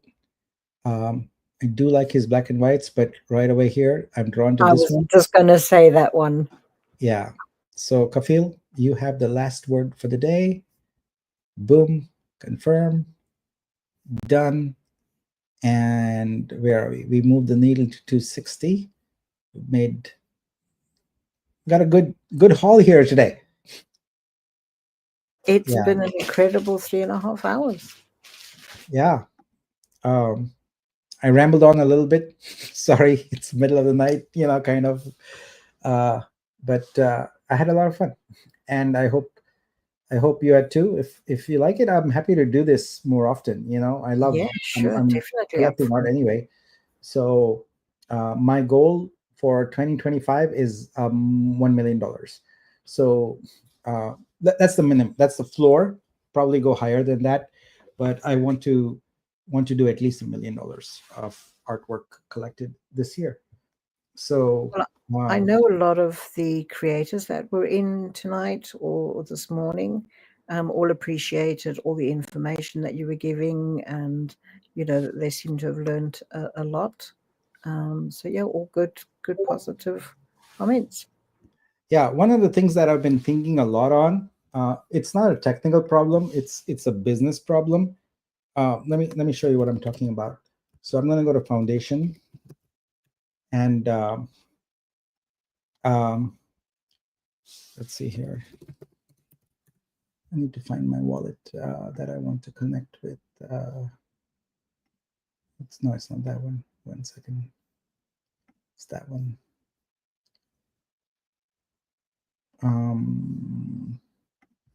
Okay. So what I demonstrated at one point is the product we are also going to create called Transporter. So I've been thinking hard on how to make it work, because what we have here is like, so on Foundation I have like, let's see, 1252. I have like 5 or 6 accounts and a whole bunch of artworks.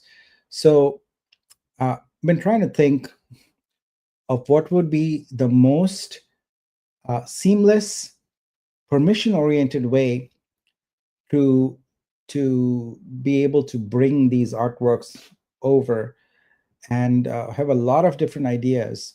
And I think I'm getting to the point where I have a pretty good idea of how to do it, and I want to present it to the artist community and see what you think.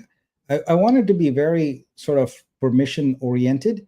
So what I mean by that is I want that the artist is already on Vitruveo, and then it's a matter of them giving permission to bridge their artworks over in a very seamless way. So once an artist is on Vitruveo, I was thinking in their profile, they could simply say allow bridging or something like that. And then the technology becomes simple because, well, it's not simple. It's a little complicated, but what we have to do is we have this concept of a vault, right? On Vitruvio, there is no mint that actually occurs until someone buys. But here we are talking about things that people have already people have already minted and purchased, right? So what we would do is have an alternate workflow where the artwork comes, is bridged over to Vitruveo, hits your vault. So we want you to be the owner, the provenance of the artwork. So we do that. But then we've got this problem that on Vitruveo, we've got these standard sizes for exhibitions, for print, etc. But that's not the case with anything that we are bridging in. So I was thinking of sort of a parallel universe where when you select a creator and look at their artworks, you see the artworks on Vitruveo, but you also see the artworks that they've created on other chains. And what we make, what we do is, if you do actually go to the contract um, on that chain, if at all possible, I want to make it where there's a QR code there that points them to the new location, etc. So there's a lot to think about there, but it's not an easy decision. I think whenever I talk to people about this, they go like, "Oh, it's so just bridge over," but there are at least, I don't know, 1,000 decisions have to be made. No, I'm exaggerating there, but there's lots and lots of decisions that have to be made, and it's definitely non-trivial. But and again, I wanted to be permission based, so opt in versus just people randomly bridging your artwork over. I would not want that. I would get pissed off about that. So wow, I haven't looked at my foundation in so long here. uh, I like this World of Women one. Yeah. So and then we'll start with that, but then you go to like something like Tezos. I don't have the Temple wallet here, so I can't show you that. But there, like, I got thousands and thousands of artworks. I don't even know. I think that might be like 3 times here or something like that. And I need to think about how I can automate that process. Um, so I was telling you about Pradeep's artwork that um, hangs in my home. The only other artwork I have here, which is in my office on the wall, is a beautiful print of this artwork from Kelly. Kelly is an amazing photographer, and she took this photograph in Hawaii, and it's hanging here in my office. So I prefer digital. So I want to have our product when we have a streaming product all over my home, because I don't have too many physical artworks. It's just those two actually. That's it. So anyway, I just wanted to give you a little BTS on that. So, but it's great, guys. It looks like we are closing in on our goal of 500,000 here. We did almost 3 hours here of work. We made good progress. What was it when we started, Mystique? When we started, it was 2:30 or something. Can't remember. I know it was nowhere near the 2.5 mark. Was it possibly like 2.4? Yeah, maybe. Okay. Yeah, all right. So we made a dent. We made a dent. So, all right. Well, thanks. I appreciate everyone. I appreciate each and every one of you. I appreciate our community so much. Love you all. And I'm gonna go get my egg sandwich now. It's 5:48. It's Starbucks is exactly 5 minutes away. So I'll clean up, go grab my sandwich, and uh, I'll uh, I'll have a good morning. So this has already been a great morning, but I'm definitely getting hungry. So see you all. Have a good day, and thank you, Mystique. I appreciate your support so much, and you're a champion in our community. Appreciate you. Thank you so much. Bye. Bye bye.